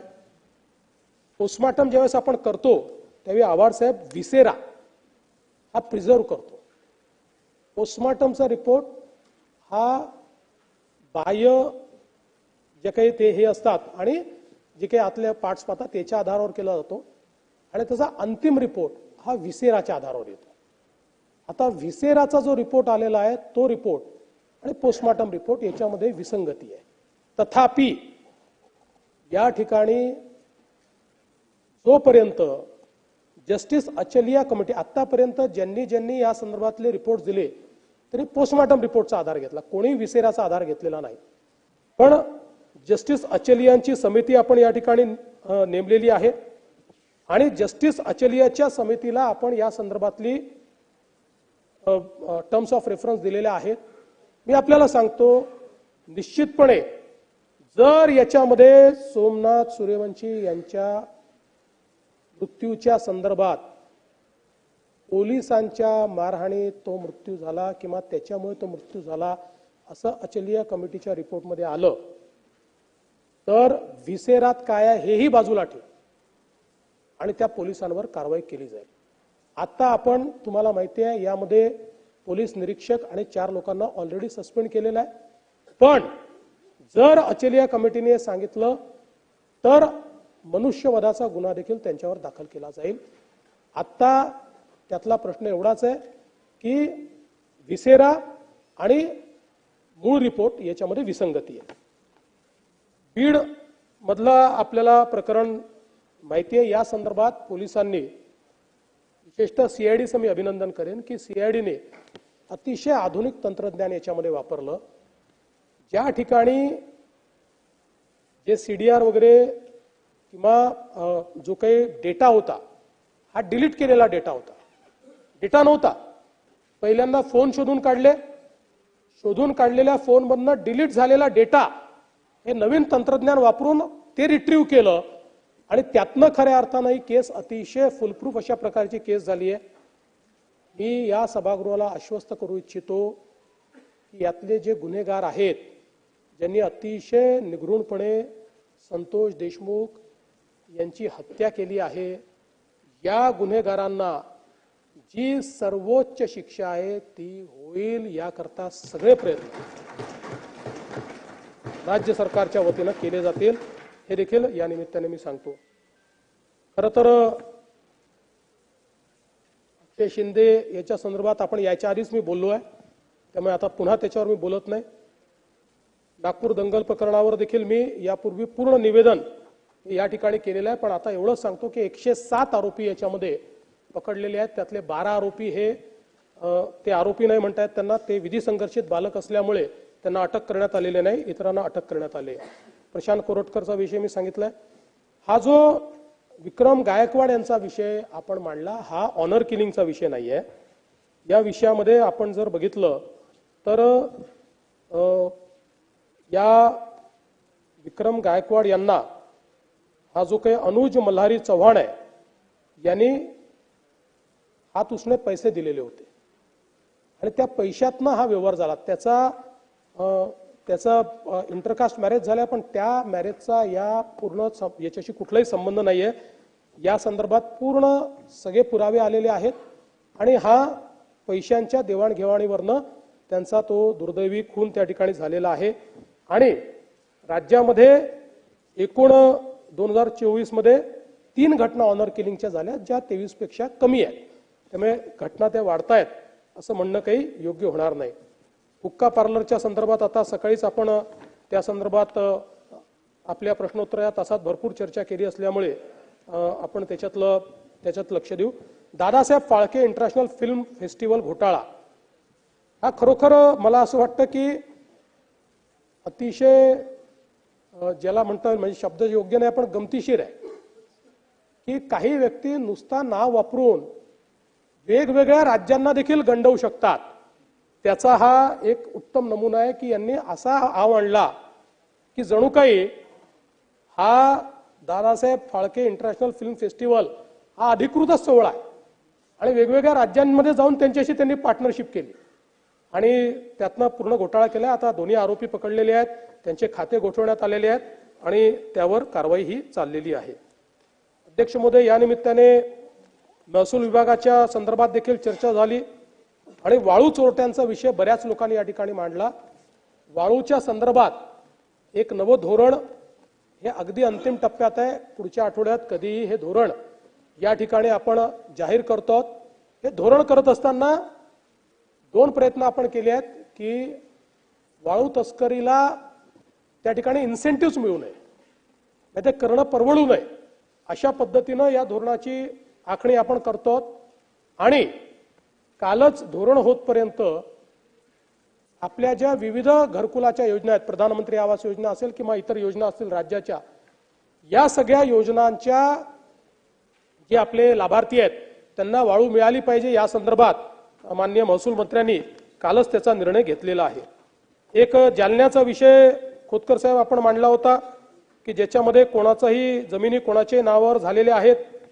खरं म्हणजे या ठिकाणी जालना शहरातील सर्वे क्रमांक 553, 58, 59, 60 या सर्वे नंबर मधील खरेदी विक्री व्यवहार, नवीन लेआउट मान्यता, फेरफार नोंद अशा संदर्भात विभागीय आयुक्त यांचा अहवाल व फाटक कमिशनच्या शिफारसी अंतिम होईपर्यंत या सगळ्या सर्वे नंबर मधील सगळ्या व्यवहारांना स्थगिती देण्यात आलेली आहे। त्यामुळे त्या संदर्भात जेव्हा अंतिम अहवाल येईल त्यानंतरच त्या संदर्भातली पुढची कारवाई ही केली जाईल। कुठे साहेब स्वस्त दराने रेती मी ऑलरेडी सांगितलेलं आहे, ते नवीन धोरण आपलं येतं आहे।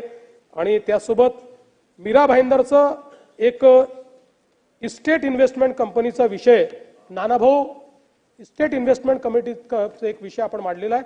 या संदर्भात एक कमिटी आपण तयार केली होती। त्या कमिटीने एक 2024 साली आपल्याला ऑलरेडी एक अहवाल दिलेला आहे।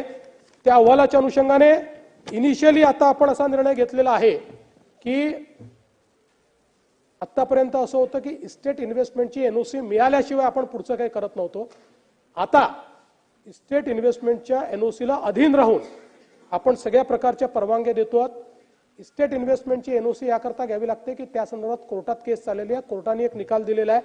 परंतु त्याही संदर्भात आता वरिष्ठ आपल्या सचिवांना सांगितलेलं आहे की या केसचा फॉलोअप करून आणि या ठिकाणी ही केस निकाली काढणं आणि हा स्टे त्या ठिकाणी हटवणं या संदर्भातले निर्देश देण्यात आलेले आहेत। त्यामुळे निश्चितपणे हा जो काही विशेषतः मीरा भाईंदरच्या लोकांना इस्टेट इन्व्हेस्टमेंट कंपनीचा जो जाच आहे त्यातनं आमचे नरेंद्र मेहता देखील सातत्याने मागणी करत असतात, त्यातनं सोडवण्याकरता आपण निश्चितपणे प्रयत्न करू। शेतमालाच्या भावाच्या संदर्भात या ठिकाणी आपण सांगितलं, आपल्या सर्वांना कल्पना आहे की केंद्र सरकारने आता कांद्यावरची 20% जी काही ड्यूटी होती ती हटवली आहे आणि ड्यूटीच्या काळातही सगळ्यात महत्त्वाचं आहे की कांदा स्थिरीकरण योजना आपण राबवली आणि रबी हंगामामध्ये रबी 24 मध्ये नाफेडकडनं 2,22,331 मेट्रिक टन तर एनसीसीएफ कडनं 2,42,136 मेट्रिक टन असं 4,46,967 मेट्रिक टन कांद्याची खरेदी ही आपण त्या ठिकाणी केलेली आहे। आणि आता मला असं वाटतं की हा निर्णय झाल्यामुळे सातत्याने आम्ही केंद्र सरकारला विनंती करत होतो आणि केंद्र सरकारने ती विनंती मान्य केली, त्याबद्दल मी केंद्र सरकारचे आभार मानतो। कापसाच्या संदर्भात आपल्याला कल्पना आहे की 7,121 रुपये मध्यम धाग्याकरता आणि 7,521 रुपये प्रति क्विंटल लांब धाग्याकरता असे दर निश्चित केले आहेत, जे गेल्या हंगामापेक्षा 501 रुपये जास्त आहेत। 18 मार्च 25 पर्यंत 143.81 लाख मेट्रिक टन कापूस खरेदी आपण केली आहे आणि याचे 10,660 कोटी रुपये ऑलरेडी शेतकऱ्यांच्या खात्यामध्ये त्या ठिकाणी दिलेले आहेत। आता प्रामुख्याने 19 जिल्हे महत्त्वाचे आहेत, त्या जिल्ह्यांमध्ये ही कापूस खरेदी चाललेली आहे। 30 नवीन केंद्र उघडण्याच्या संदर्भात आपण त्या ठिकाणी विनंती केलेली आहे आणि ते देखील आपण लवकरच उभारू। सोयाबीनच्या संदर्भात आपल्याला कल्पना आहे की सोयाबीनमध्ये आपण ती जी काही खरेदी केली फक्त महाराष्ट्राला 2 वेळा मुदतवाढ देण्यात आली आणि त्या माध्यमातून मला हे सांगितलं पाहिजे की संपूर्ण देशात जेवढी खरेदी झाली त्याच्या 126% खरेदी एकट्या महाराष्ट्राने केली। म्हणजे देशात 8,77,000 टन झालं आणि एकट्या महाराष्ट्रात 11,21,000 टन। गेल्या 12 वर्षात महाराष्ट्राने जेवढी खरेदी केली त्याची एकूण बेरीज केली तरी त्यापेक्षा जास्त खरेदी या एका वर्षात महाराष्ट्राने या संदर्भात केलेली आहे। तुरीच्या संदर्भात 7,550 रुपये प्रति क्विंटल एवढा भाव हमी भाव दिलाय। 550 रुपये तो मागील वर्षीपेक्षा अधिक आहे आणि साधारणपणे त्या संदर्भात आपली जे मार्केट इंटरव्हेन्शन 25% खरेदी अशा प्रकारची जी योजना आहे त्यात खरेदी सुरू झालेली आहे। त्यामध्ये जवळपास 2,97,430 मेट्रिक टन खरेदीची व्यवस्था आपण उभारलेली आहे। नाफेडकडनं 459, एनसीसीएफ कडनं 160 अशा 619 खरेदी केंद्रांची सुरुवात झालेली आहे। तिथे खरेदी प्रक्रिया सुरू आहे। 66,572 शेतकऱ्यांनी नोंदणी केलेली आहे आणि 1,12,863 क्विंटल एवढी तूर आपण ऑलरेडी खरेदी केली आहे।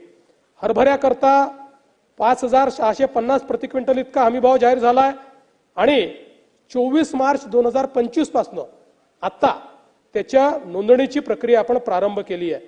मला सांगताना आनंद वाटतो की याही वर्षी धान उत्पादक शेतकऱ्यांना मदत करण्याकरता आपल्या सरकारने 24-25 करता धान उत्पादक शेतकऱ्याला 2 हेक्टरच्या मर्यादेत प्रति हेक्टरी 20,000 रुपये बोनस देण्याचा निर्णय घेतलेला आहे। 1800 कोटी रुपये याला लागणार आहेत आणि या निमित्ताने शेतकऱ्यांच्या पाठीशी आपलं सरकार हे उभं आहे। खरं म्हणजे एक अतिशय दुर्दैवी घटना आपल्याकडे झाली ती म्हणजे कैलास नांगरे या पुरस्कार प्राप्त शेतकऱ्यांची आत्महत्या। त्यांची मागणी होती की संत चोखामेळा सागर प्रकल्पातील शिल्लकचे पाणी हे खडकपूर्णा नदीत सोडले जाणारे पाणी जलसंधारण विभागातील शिवणी आरमाळ येथील लघु प्रकल्प डाव्या कालव्याद्वारे सोडावे। आता याच्यामध्ये मुळातच त्यांची जी मागणी होती ती जागा कॅचमेंट एरियापासून 8 किलोमीटर दूर होती आणि आताच हे जे काही पाणी उपलब्ध आहे हे तुटीच आहे। म्हणजे या ठिकाणी 19,000 हेक्टरला सिंचन मिळेल अशा प्रकारची अपेक्षा व्यक्त करून हा प्रकल्पाची सुरुवात झाली। कॅचमेंट एरियामध्ये 19,000च्या ऐवजी 7,000 हेक्टरलाच केवळ सिंचन मिळत आहे। मोठ्या प्रमाणात या ठिकाणी तूट आहे आणि ही तूट असताना 8 किलोमीटर दूर ते पाणी नेणं हे शक्य नव्हतं। या संदर्भात यापूर्वी देखील 3 वेळा त्यांनी आंदोलन केलं, त्यांच्याशी चर्चा झाली, त्यांचं समाधान झालं। आताही ते त्या ठिकाणी उपोषणाला बसले। पालकमंत्र्यांनी जाऊन उपोषण सोडवलं आणि उपोषण सुटल्यानंतर त्यांनी ते मान्यही केलं। त्यांना हे आश्वासन देण्यात आलं की हे पाणी पोचू शकत नाही, पण वैनगंगा नळगंगा प्रकल्पामुळे अधिकचं पाणी जे मिळणार आहे ते पाणी आपल्या भागात येणार आहे, त्याच्यामुळे त्यावेळेस तो प्रॉब्लेम सॉल्व्ह होईल। आता कॅचमेंट एरियातच पाणी नाही तर 8 किलोमीटर दूर हे पाणी नेता येत नाही। त्यांनी तसं मान्यही केलं, पण दुर्दैवाने त्यानंतर त्यांनी आपली जीवनयात्रा संपवली, त्यांनी आत्महत्या केली। त्याच्यामध्ये त्यांनी 3-4 गोष्टी लिहिल्या आहेत। त्यात एक त्यांनी आव्हान केलं आहे की आमच्या भागामध्ये पाण्याची समस्या आपण सोडवावी, आमच्या भागात पाणी आणावं। त्यामुळे आमचा प्रयत्न आहे की नळगंगा वैनगंगानी तर ते येईल, पण अजून काही पर्याय असतील तर ते पर्याय देखील आम्ही पाहतो। आत्ता तरी असे कुठलेही पर्याय हे त्या ठिकाणी दिसत नाहीयेत, त्यामुळे त्या संदर्भातली कारवाई आम्ही करू। दुसरं त्यांनी सांगितलं आहे की माझे जे जमिनीचे वाद आहेत ते वाद सोडवण्यामध्ये मदत करावी, तर ते कोर्टामध्ये चाललेले आहेत, त्यांच्या चुलत भावासोबतच चाललेले आहेत, तर ते कसे सोडवता येतील हा प्रयत्न आपण करू। तिसरी त्यांनी एक अपेक्षा व्यक्त केली की माझ्या मुलांचा सांभाळ हा त्या ठिकाणी सरकारने करावा। निश्चितपणे त्यांच्या मुलांना दत्तक घेऊन आणि त्यांचं पुढचं शिक्षण वगैरे योग्य प्रकारे झालं पाहिजे याची व्यवस्था ही सरकारच्या वतीनं किंवा आम्ही पर्सनली त्या ठिकाणी लावण्याचा प्रयत्न करू। पण या निमित्ताने मला हे सांगितलं पाहिजे की राज्यातले सिंचन प्रकल्प जे आहेत हे गतीने पूर्ण व्हावेत याकरता आपण नाबार्डकडनं कर्ज घेतलेलं आहे आणि त्या माध्यमातून आपण जर बघितलं तर आता 75 अपूर्ण सिंचन प्रकल्प जे आहेत आणि 155 पूर्ण प्रकल्पाचं वितरण प्रणालीत सुधारणा अशी आपल्याला 15,000 कोटी रुपयाची आता गरज आहे। त्यातले पहिले 7,500 कोटीचं कर्ज आपल्याला हे प्राप्त झालेलं आहे आणि 155 प्रकल्प जे पूर्ण करायचे आहेत आपल्याला त्याकरता 2,500 कोटी हे वितरण प्रणालीतल्या सुधारणेकरता देखील आपल्याला प्राप्त झालेले आहेत। त्यामुळे आता सिंचन प्रकल्प हे त्याचं काम गतीने व्हावं या संदर्भातला आपला प्रयत्न आहे। गेल्या 2.5 वर्षामध्ये आपल्याला कल्पना आहे की आपण जवळपास 174 सुधारित प्रशासकीय मान्यता दिलेल्या आहेत। सिंचन क्षमता जवळपास याच्यामुळे 25.8 लाख हेक्टर त्या ठिकाणी तयार होणार आहेत आणि जवळपास या सगळ्या कामांच्या निविदा म्हणजे नुसतं देऊन आपण थांबलो असं नाही, सगळ्या कामांच्या निविदा देखील त्या ठिकाणी आपण काढलेल्या आहेत। आज आपण प्रत्यक्षात 42 लाख हेक्टरची सिंचन क्षमता तयार केली आहे आणि ही कामं पूर्ण झाल्यानंतर 25 लाख हेक्टर म्हणजे जवळपास 67 लाख हेक्टरची सिंचन क्षमता ही आपल्या राज्यामध्ये या ठिकाणी तयार होईल याची व्यवस्था आपण निश्चितपणे केली आहे। नदीजोड प्रकल्पाच्या माध्यमातून मी मागच्या काळात सविस्तर बोललो आहे, म्हणून वैनगंगा नळगंगा नदीजोड प्रकल्प, दमणगंगा एकदरे गोदावरी नदीजोड प्रकल्प, दमणगंगा वैतरणा गोदावरी नदीजोड प्रकल्प, उल्हास खोरे वैतरणा नदीजोड प्रकल्प ज्यातनं 34 TMC पाणी आपल्याला उल्हास खोऱ्यातलं आणि 19 TMC पाणी गोदावरी खोऱ्यात वळवता येणार आहे।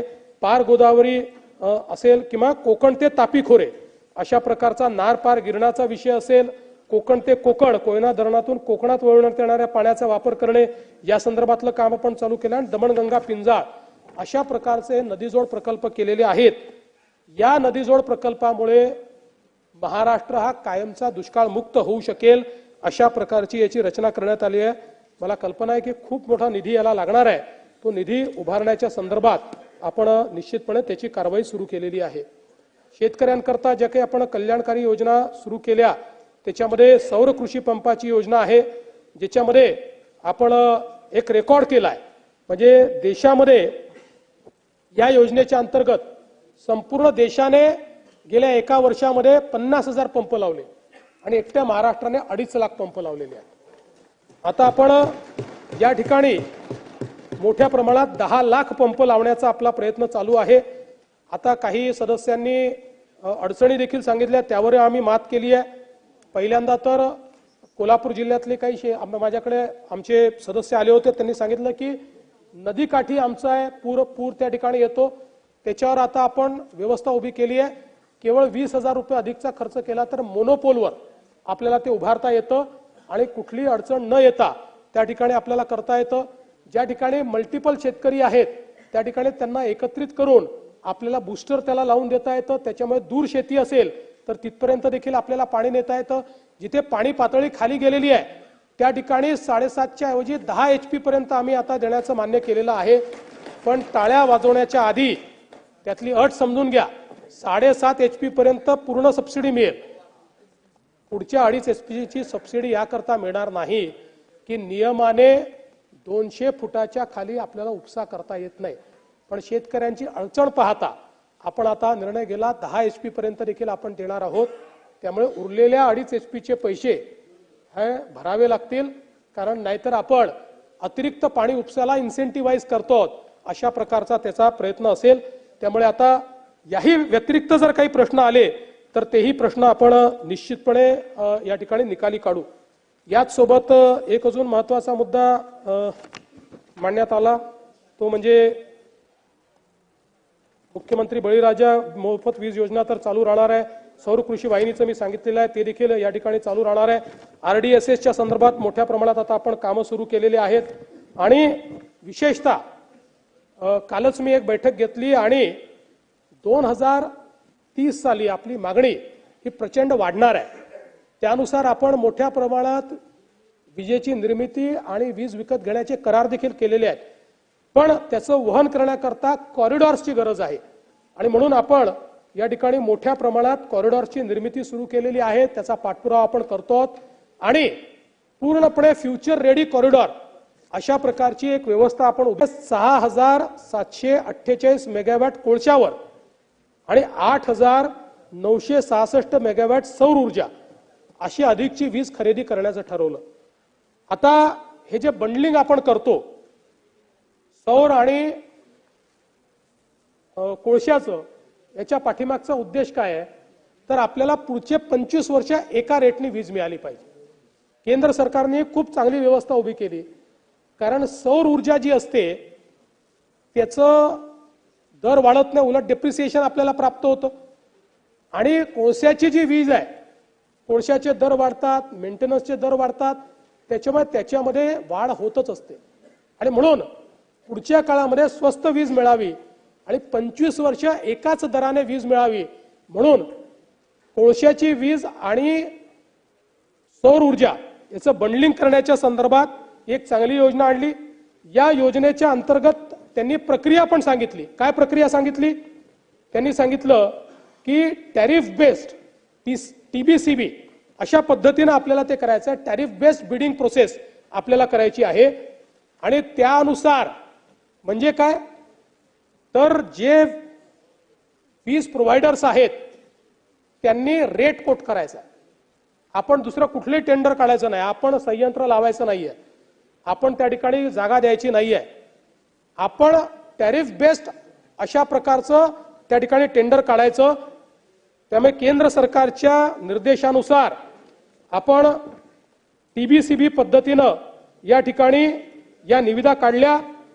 या निविदा भारत सरकारच्या ई पोर्टलवर आपण काढल्या आणि त्यानंतर सर्व प्रकारच्या राष्ट्रीय वृत्तपत्रात आपण प्रकाशित केल्या। महावितरणने सदर निविदा प्रक्रियेस वीज नियामक मंडळ जे आहे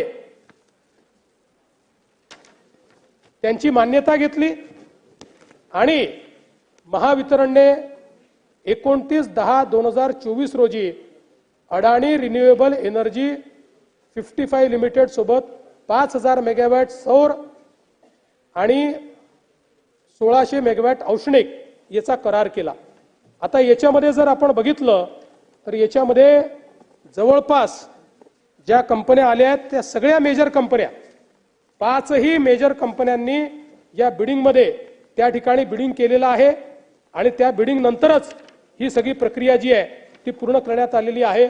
मला सांगताना आनंद वाटतो की याच्यात MERCने आपल्या ऑर्डरमध्ये नमूद केलेलं आहे की the bidding process has been conducted in most transparent way, अतिशय पारदर्शीपणे हे केलेलं आहे अशा प्रकारचं प्रशस्तीपत्र आपल्याला मिळालेलं आहे। आणि त्यात सगळ्यात महत्त्वाचं जर आपण बघितलं तर देशामध्ये आता वेगवेगळ्या राज्यांनी आणि सेंट्रल सेक्टरनेही जे करार केले त्या करारामध्ये सगळ्यात स्वस्त वीज ही आपल्याला या टेंडरच्या माध्यमातून मिळालेली आहे आणि जी पुढचे 25 वर्ष या ठिकाणी हाच रेट राहणार आहे। त्यामुळे मला असं वाटतं की प्रभू साहेबांना कोणीतरी जरा चुकीचं काहीतरी फीडिंग त्या ठिकाणी केलं, पण काही हरकत नाही, त्यांनी माझ्याकडनं सगळी माहिती घ्यावी आणि अजून काही शंका असेल तर त्या शंकाही त्यांनी उपस्थित कराव्यात। आता दुसरा मुद्दा जो काही या ठिकाणी त्यांनी आणला तो सौदामिनी बिल्डिंगच्या संदर्भात आणला। आता खरं म्हणजे या सौदामिनीच्या संदर्भात हा जो मुद्दा आहे आता तो पुढे माझ्याकडे आहे, तो मी तुम्हाला सांगतो, पण त्यामध्ये सगळ्या पद्धतीची जी काही आपण व्यवस्था आहे ती पूर्ण केलेली आहे। तो मुद्दा कुठे गेला माझा मागे, बरं याच्यातला सांगू देतो। यामध्ये प्रभू साहेब आता नाही आहेत ते सौदामिनीच्या संदर्भात त्याचं जे काही रिडेव्हलपमेंट करायचं याचा निर्णय हा महाविकास आघाडीच्या काळातच झाला होता। त्या काळामध्ये बोर्डाने त्याला 262 कोटी रुपयाला मंजुरी दिली होती, परंतु त्याच्यावर आपण राऊत साहेबात आपल्याला माहिती आहे त्याच्यावर आपण कन्सल्टंट बसवला आणि कन्सल्टंटने त्या ठिकाणी आपल्याला नव्याने त्याचा आराखडा तयार करून दिला आणि जवळपास 28/4/2022 तो झाला होता। नव्याने आराखडा आपल्या समोर त्यांनी तो तयार करून दिला आणि त्यामुळे 262 कोटीच्या ऐवजी 162 कोटीचाच तो आता आराखडा झालेला आहे। 100 कोटी वाचले आहेत आणि अजून टेंडरच प्रोसेसमध्ये, अजून काही टेंडरची प्रोसेसच पूर्ण झालेली नाही। त्यामुळे प्रभू साहेबांना कोण हे घोटाळे देत आहे त्यांची तपासणी प्रभू साहेबांनी करावी आणि त्याच्यानंतर अशा प्रकारच्या गोष्टी त्यांनी या ठिकाणी मागाव्यात। मला असं वाटतं की गेल्या 2 वर्षात आपण जे करार केलेले त्याचे दर जर आपण बघितले तर आपण 16,000 मेगावॅटचं कृषी सौर ऊर्जीकरण करतोय। आज आपल्याला कल्पना असेल की आपली दादा लँडेड कॉस्ट जी आहे 8 रुपये प्रति युनिट आहे, पण आता गेल्या 2 वर्षातले आपले करार बघा। 16,000 मेगावॅटचं कृषी सौर वाहिनी 3 रुपये 7 पैसे, 4,300 मेगावॅट सौर आणि पवन हायब्रिड फक्त 3 रुपये 60 पैसे, 28,000 मेगावॅट पंप स्टोरेज 3 रुपये 20 पैसे, 1500 मेगावॅट बॅटरी स्टोरेज 2 रुपये 19 पैसे, 1500 megawatt round the clock FDRE firm and dispatchable हरित ऊर्जा 4.60 पैसे। म्हणजे आपण जर बघितलं तर एकीकडे आज आपल्याला 8 रुपयाला जी वीज पडते आहे, आपले ॲव्हरेज दर हे 3 रुपये 20 पैसे, 2 रुपये 19 पैसे आणि थोडके नाही आहेत, हे सगळे जे आपण केलेले आहेत याची बेरीज केली तर 30,000 मेगावॅट पेक्षा जास्तचे करार आपण केलेले आहेत। आणि म्हणूनच त्याचाच परिणाम आहे की आपण पुढच्या 5 वर्षाचं टेरिफ पिटिशन दाखल केलं जे मंजुरीला गेलाय आणि दरवर्षी पहिल्यांदा देशाच्या इतिहासात महाराष्ट्र विजेचे दर कमी करणार आहे, 5व्या वर्षात कमी करणार आहे। दादा तुम्ही देखील अनेक वर्ष ऊर्जा खातं सांभाळलंय, मी सांभाळलेलं आहे, पण एक नवीन गोष्ट माझ्या लक्षात आली, आपणही सांभाळलेलं आहे महाराष्ट्र एकमेव राज्य आहे की ज्या राज्यामध्ये 100 युनिटच्या खाली वापर करणारे 70% लोक आहेत. आणि यातलं आश्चर्य काय माहितीये, गडचिरोलीमध्ये 100 युनिटपेक्षा कमी वापर करणारे 42% आहेत आणि महाराष्ट्रामध्ये 70% आहेत. गडचिरोली जास्त श्रीमंत आहे का? मुळामध्ये आता याच्यावर फोकस करण्याची आवश्यकता आहे. आपल्याकडे वर्षानुवर्ष 2-2, 3-3 मीटर लावून टाकायचे आणि आपली युनिटची संख्या वाढू द्यायची नाही. ॲव्हरेज देशामध्ये जर आपण बघितलं तर महाराष्ट्र तर देशामधलं एक तुलनेनं, म्हणजे श्रीमंत नाही म्हणतात पण तुलनेनं बरं राज्य आहे. देशामध्ये आपण जर बघितलं तर वेगवेगळ्या राज्याचं मी बघत होतो, 100 युनिटच्या आतले कुठे 50% आहे, कुठे 40% आहे, आणि महाराष्ट्रात 70% आहे. त्यामुळे आता हळूहळू ज्यावेळी आपण इलेक्ट्रॉनिक मीटर लावू त्यावेळी हे जे 100 युनिटवाले आहेत त्यांचा खरं युनिटचा काय कन्झम्पशन आहे हे आपल्या लक्षात येईल आणि त्यातनं आपली जी परिस्थिती आहे ती अजून सुधारेल आणि त्यातनं मला असं वाटतं की आपण चांगल्या प्रकारे हे खातं निश्चितपणे चालवू शकू. या ठिकाणी काही मुद्दे अजून आले. टेक्निकल टेक्सटाईल पार्कच्या संदर्भातला मुद्दा आला. त्याचं आपण एक अभियान टेक्निकल टेक्सटाईल पार्कचं आपण सुरू केलेलं आहे. आमचे राणा जगजित सिंगजी खूप याचा पाठपुरावा करतात आणि तांत्रिक वस्त्रोद्योग अभियान सुरू करणारं महाराष्ट्र देशातलं पहिलं राज्य आहे. 100 दिवसाच्या कार्यक्रमाचा हा आपण भाग केलेला आहे. या अभियानात संशोधन आणि विकास, कौशल्य विकास, बाजार प्रोत्साहन आणि निर्यात प्रोत्साहन असे 4 महत्त्वाचे उद्दिष्ट आपण घेतलेले आहेत. देशात आणि आंतरराष्ट्रीय पातळीवर तांत्रिक वस्त्रोद्योगाला आता सगळ्यात जास्त मागणी आहे आणि म्हणून नवोद्योजकांना एक मोठी संधी या ठिकाणी आहे आणि आपला प्रयत्न आहे की पुढच्या काळामध्ये भारत ज्यावेळी जागतिक बाजारपेठेमध्ये टेक्निकल टेक्सटाईल पार्कमध्ये अग्रसर होणार आहे त्यावेळी आपल्याला त्या ठिकाणी त्याच्यामध्ये पुढे राहता यावं या दृष्टीनं आपल्याला काम करायचं आहे. काही सरकारी गृहनिर्माण संस्थांचे विषय आले होते ते मी सकाळी बोललोय, त्याच्यावर जास्त बोलणार नाही. पण आपण जो मागच्या काळामध्ये एक निर्णय घेतला होता की सहकारी गृहनिर्माण संस्थांसाठी प्रदान केलेल्या जमिनीचे भोगवटदार 2 मधनं 1 मध्ये आपल्याला जे रूपांतर करायचं आहे त्यामध्ये त्याच्या किमतीच्या 10% आणि ज्या सहकारी गृहनिर्माण संस्था स्वयं पुनर्विकास करतील आणि त्यातील 25% FSI प्रधानमंत्री आवास योजनेसाठी देतील अशा सहकारी गृहनिर्माण संस्थांना केवळ 5% अधिमूल्य आकारून वर्ग 2चं वर्ग 1 मध्ये आपण रूपांतरित करून देणार आहोत. पण सवलतीचे दर 31 डिसेंबर 2025 पर्यंत आहेत. 31 डिसेंबर 2025 नंतर विशेषतः मुंबई आणि पुण्याच्या आमदारांनी लक्षात घ्यावं, हे दर 5%चे पुन्हा 10% होतील. त्यामुळे आपल्या लोकांना प्रोत्साहित करून जास्तीत जास्त कन्व्हर्शन हे या ठिकाणी करून घ्यावं. अकृषक कराच्या संदर्भातला एक मुद्दा या ठिकाणी आला. मला या सभागृहाला सूचित करायचं आहे 4 ऑक्टोबर 2024 रोजी राज्यातील निवासी, वाणिज्य आणि औद्योगिक वापराखालील जमिनीवर संपूर्ण अकृषक कर राज्याने रद्द केलेला आहे. एक आवाड साहेब आपण रतनशी प्रेमशी चॅरिटेबल ट्रस्ट या संदर्भात बेकायदेशीरपणे ट्रस्टच्या जमिनी विकणे हा खरोखर अतिशय गंभीर अशा प्रकारचा प्रकार आहे.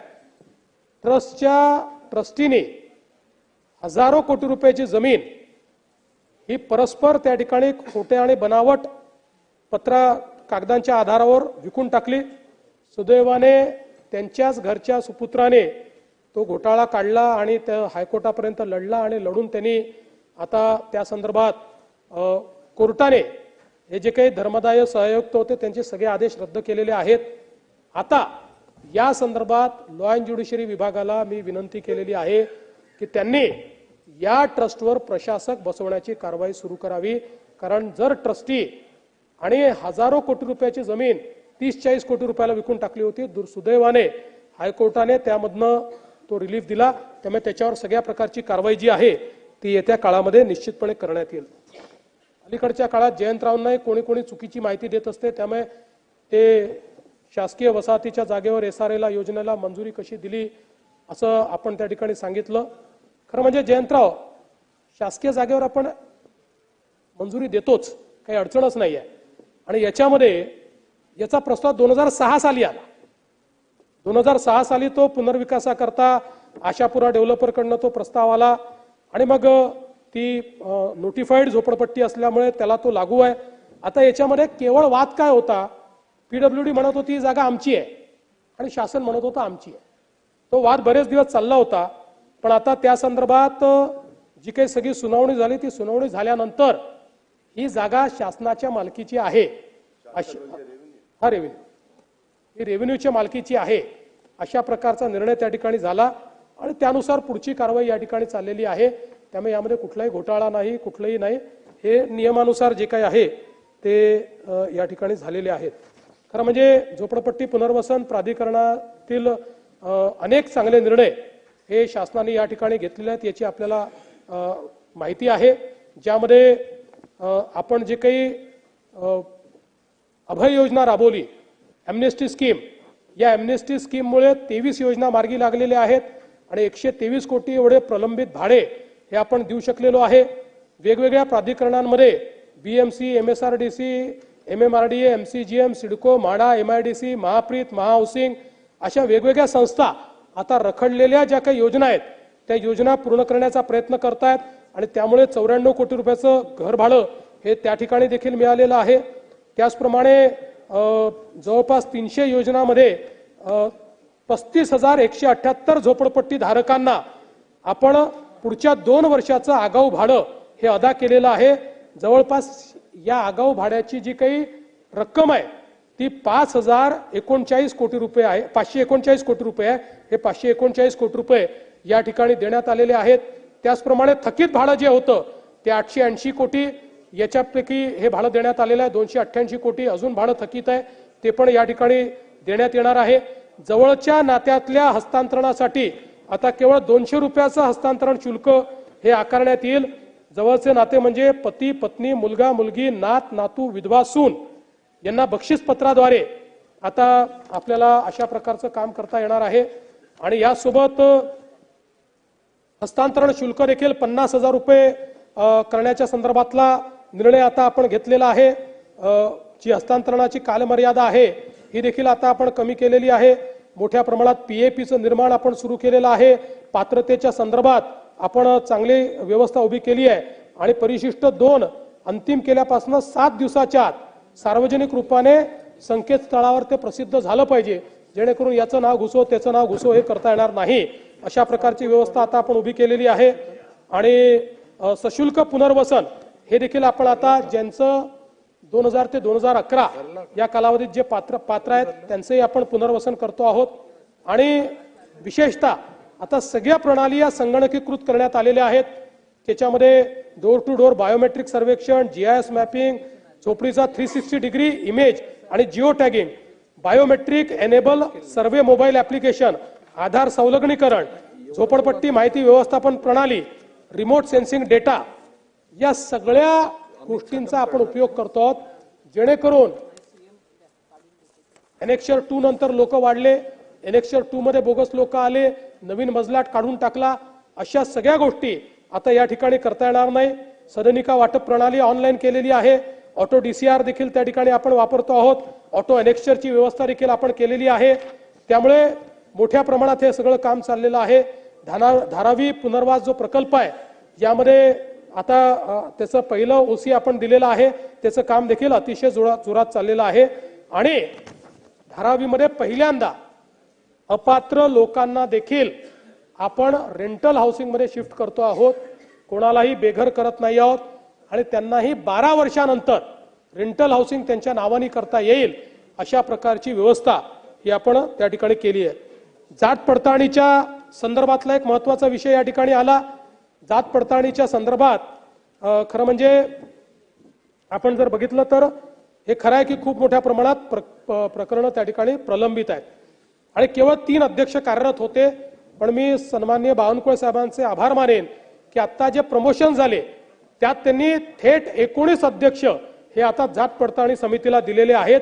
त्यामुळे आता एकूण 22 अध्यक्ष या ठिकाणी कार्यरत झालेले आहेत.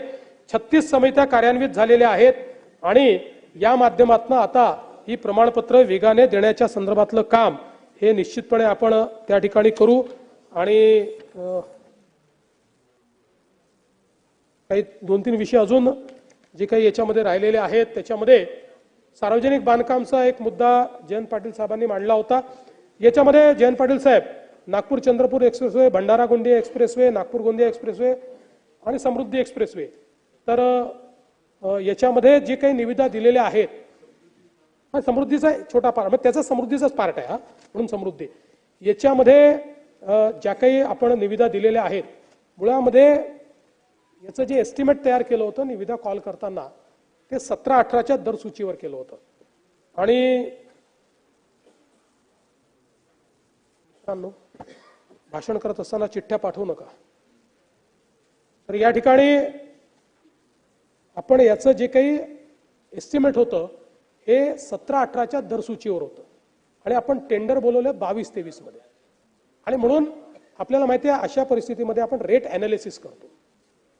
22-23च्या अनुसार त्याचं रेट ॲनालिसिस करण्याकरता एक तज्ञ कमिटी तयार केली होती आणि या तज्ञ कमिटीने या ठिकाणी त्याचे 2024ला जेव्हा त्याचे देकार उघडण्यात आले त्यावेळेस त्याचं जे काही कंपॅरेटिव्ह एस्टिमेट केलेलं आहे ते आपल्या 2023-24च्या हे जे काही आपले रेट्स आहेत त्या रेट्सपेक्षा 8 ते 10% कमी येत आहे आणि म्हणून त्या ठिकाणी ते देण्यात आलेले आहेत।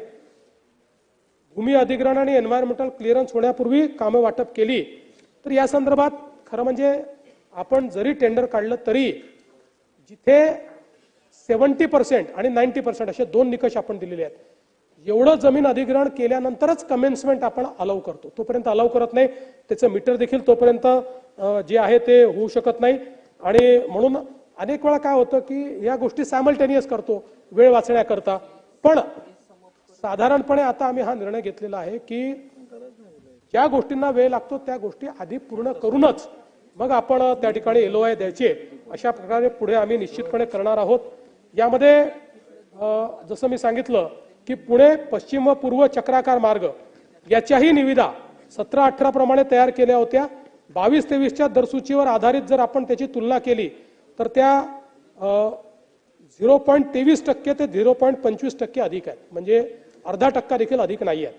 आणि यामध्ये एन्व्हायरमेंटल क्लिअरन्स घेतलेला आहे 9 पॅकेजपैकी त्यातल्या 3 पॅकेजमध्ये 90% भूमी अधिग्रहण झालाय, त्याला कमेन्समेंट दिला, त्याचं काम सुरू केलेलं आहे। इतरही काम हे ज्यावेळेस अधिग्रहण 90% पर्यंत पोहोचेल त्याच वेळी आपण ते काम करू।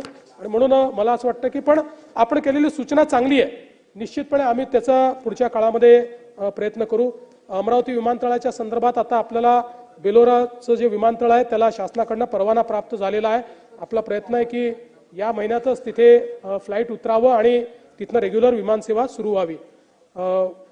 आपल्याला कल्पना आहे की आग्र्यामध्ये शिवस्मारक तयार करण्याकरता आपण एक नुकताच GR काढलेला आहे, ज्या ठिकाणी छत्रपती शिवाजी महाराजांना कैद करून ठेवलं होतं तिथे त्यांचं स्मारक व्हावं याकरता आता आमचा पत्रव्यवहार हा उत्तर प्रदेश सरकारशी चाललेला आहे।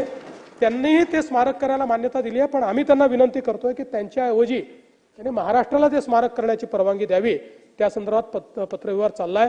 पानिपतमध्येही आपल्याला माहिती आहे अतिशय शौर्याने मराठे लढले होते, तिथेही आपण हरियाणामध्ये जो काही काला अंब हा जो काही भाग आहे तिथे जागा अधिग्रहित करतो आणि तिथेही छत्रपती शिवाजी महाराजांचा भव्य पुतळा, संग्रहालय, दृकश्राव्य कार्यक्रम अशा सगळ्या गोष्टी आपण त्या ठिकाणी करतो।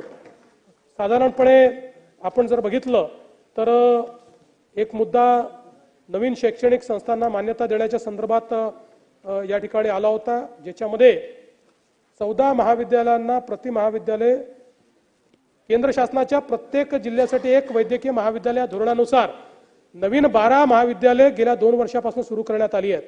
वर्धा व पालघर येथे महाविद्यालय प्रस्तावित आहे। 14 महाविद्यालयांसाठी प्रति महाविद्यालय 335 नर्सेसची आवश्यकता पाहता 5250 नर्सेसची वैद्यकीय शिक्षण विभागात तातडीने गरज आहे। 2022 पासून आतापर्यंत 9100 म्हणजे 9000 पेक्षा जास्त नर्सेस आपल्या राज्यातनं परदेशी नोकरी करता गेले आहेत। हे प्रमाण वाढत आहे। साधारणतः दरवर्षी 7000 नर्सेस परदेशी जाण्याचा कल आपल्याला पाहायला मिळतोय। यात एकट्या जर्मनीत 3000 नर्सेस चाललेले आहेत. आपण जर्मन देशाच्या वुडेनबर्ग या राज्याशी एक पॅरामेडिकल मनुष्यबळ सप्लाय करण्याच्या संदर्भातला करार केला आहे. आमचे केसरकर साहेब आहेत, त्यांनी देखील याच्यात खूप चांगला पुढाकार घेतला आणि त्यातनं आपल्याला एकट्या जर्मनीला दरवर्षी 3000 नर्सेस हे त्या ठिकाणी द्यायचे आहेत आणि पुढे 8000 नर्सेस आपल्याला त्या ठिकाणी द्यायचे आहेत. आणि म्हणून त्या दृष्टीनं मोठ्या प्रमाणात आपण काम करतो. 2022 पासून आतापर्यंत 2500 नर्सेस आपल्या राज्यातनं दुसऱ्या राज्यामध्ये गेलेले आहेत. कदाचित तिकडे काही त्यांना चांगल्या हॉस्पिटल्सनी चांगले पैसे दिले असतील आणि म्हणून मोठ्या प्रमाणात आपण ही रिक्त पदं भरण्याचा देखील प्रयत्न हा करतो आहोत. आणि आपण जर बघितलं तर आता खूप मोठ्या प्रमाणात आपल्याकडे या सगळ्याची संख्या ही वाढलेली आपल्याला पाहायला मिळते. आता याच्यामध्ये खूप मोठी मागणी आहे. जवळपास 311 आमदार, खासदार, मंत्री आणि प्रमुख लोकांनी शिफारसी, मागणी पत्र, विनंती पत्र दिलं आहे की आपण या ठिकाणी परवानगी द्या. आणि म्हणून मागच्या काळात काही परवानग्या देण्यात आल्या, पण आता आपण निर्णय घेतलेला आहे बृहत आराखड्याशिवाय परवानगी देण्यात येणार नाही. त्यामुळे एकीकडे ANM आणि GNM या संस्थांना मान्यता देणं हे अत्यंत महत्त्वाचं आहे. मोठ्या प्रमाणात नर्सेसची आपल्याला आवश्यकता आहे आणि हे नवीन सरकार आल्यानंतर तर आम्ही एकही मान्यता त्याला दिलेली नाही. जुनी पण मान्यता ही गरजेप्रमाणे दिलेली आहे, पण मागणी खूप आहे. तेवढी सगळी मागणी पूर्ण करता येणार नाही. म्हणून आता जो काही आपण आराखडा तयार केला आहे त्या आराखड्याच्या अनुसारच आपण काम करू. दुसरं, मुख्यमंत्री माझी लाडकी बहीण योजनेमध्ये कुठलाही बदल होणार नाही, दादांनी सगळं सांगितलंच आहे. पण त्याच्यामध्ये प्रश्न आला होता की तुम्ही त्या अंगणवाडी सेविकांना वगैरे पैसे दिले का? तर त्यांचा जो काही प्रोत्साहन भत्ता आहे तो आम्ही ऑलरेडी त्यांना दिलेला आहे. त्या संदर्भात 31 कोटी रुपये हा निधी वितरित झालेला आहे. यासोबत कल्याण डोंबिवलीमधल्या अतिक्रमणाच्या संदर्भात आपण 499 बांधकामे ती अनधिकृत घोषित केली आहे. 58 बांधकाम धारकांवर गुन्हे दाखल झाले आहेत. 84 निष्कासित झालेली आहेत. खरं म्हणजे या MMR रिजनमध्ये अधिकाऱ्यांवरही कारवाई करू निश्चितपणे, पण या MMR रिजनमध्ये ही एक पद्धत दिसते. आता 8-8 वर्षापूर्वी हे बांधून टाकल्या, त्यातले अर्धे अधिकारी रिटायर देखील होऊन गेले. पण सरकारी जमिनी सर्रास आपल्या नावाने करायच्या, त्याच्यावर बांधून टाकायचं. आणि यातल्या काही प्रकरणांमध्ये तर नागरिकांचा दोषच नाहीये, कारण या लोकांनी खोटे कागदपत्र घेऊन रेराची मान्यता घेतली आणि नागरिकांनी बिचाऱ्यांनी रेरा मान्य म्हणून ती खरेदी केली. त्यामुळे त्या नागरिकांना प्रोटेक्ट करणं हे आपल्याला क्रमप्राप्त आहे. त्यांना प्रोटेक्ट करू आणि अशा प्रकारे ज्यांनी गुन्हे केलेले आहेत त्यांना त्या ठिकाणी तुरुंगाची हवा खाण्याकरता पाठवण्यात येईल, हे या निमित्ताने निश्चितपणे सांगतो. मागच्या आठवड्यात सन्माननीय चंद्रशेखर बावनकुळे साहेब, रवींद्र चव्हाण साहेब अशी आमची एक बैठक झाली आणि त्यात कोणी बेघर होऊ नये म्हणून कोर्टाच्या निर्णयाच्या विरुद्ध सुप्रीम कोर्टमध्ये जाण्याचा निर्णय देखील आपण घेतलेला आहे. स्थानिक स्वराज्य संस्थांच्या निवडणुकीच्या संदर्भातला विषयाला आपल्याला माहिती आहे सुप्रीम कोर्टात आहे. आपण दरवेळेस त्याचा विषय मांडतोय, पण मला अपेक्षा आहे की या महिन्यात किंवा म्हणजे येत्या महिन्यामध्ये मे महिन्यामध्ये अंतिम सुनावणीला हे निश्चितपणे लागेल. मी या निमित्ताने सगळे विषयांना या ठिकाणी स्पर्श करू शकत नाही, कारण आपल्याला कल्पना आहे की वेळ देखील भरपूर झाला आहे. पण काही महत्त्वाचे विषय राहिले असतील तर ते आपण नंतर माझ्या निदर्शनास आणून दिले तर जरूर त्याला मी त्याची घोषणा केली अकृषक कर, पण आपण एक लक्षात आणून दिलं नाही. अकृषक कर आपण रद्द केला, त्याचा GRही काढला. तथापि मला काल देशमुख साहेबांनी लक्षात आणून दिलं की लातूरमध्ये हा GR असतानाही अकृषक कराकरता काही सील करण्यात आलेले आहेत, तर त्यांचं सील हटवण्यात येईल. पण आता राज्यामध्ये अकृषक कर या ठिकाणी ज्यांच्याकडनं घेत होतो तो आता नाही, तो आपण रद्द केलेला आहे. आणि म्हणून मी आपल्या सगळ्यांचे आभार मानतो की आपण खूप चांगल्या प्रकारे ही चर्चा या ठिकाणी घडवली. विरोधी पक्षाकडनंही ज्या चांगल्या सूचना आलेल्या आहेत त्या चांगल्या सूचनांची अंमलबजावणी आपण करू. सत्तारूढ पक्षाकडनंही खूप चांगल्या सूचना आलेल्या आहेत. अनेक वेळा सत्तारूढ पक्षाच्या आमदारावर अन्याय होतो. आम्ही विरोधी पक्षांचीच नावं घेतो आणि तुमची घेत नाही, त्याबद्दल तुमची माफी मागतो. पण तुम्हीही अतिशय चांगल्या सूचना या ठिकाणी दिलेल्या आहेत आणि म्हणून निश्चितपणे राज्याचा कारभार सुधारण्याकरता आपण प्रयत्न करूया. मी आता एवढंच म्हणेन, मंजिले लाख कठीण आहे गुजर जाऊंगा, मंजिले लाख कठिन आए गुजर जाऊंगा, हौसला हार के बैठूंगा तो मर जाऊंगा. चल रहे थे जो मेरे साथ, कहां हैं वो लोग जो ये कहते थे कि रास्ते में बिखर जाऊंगा। लाख रोके या अंधेरा मेरा रास्ता, लेकिन मैं जिधर रोशनी आएगी उधर जाऊंगा। धन्यवाद।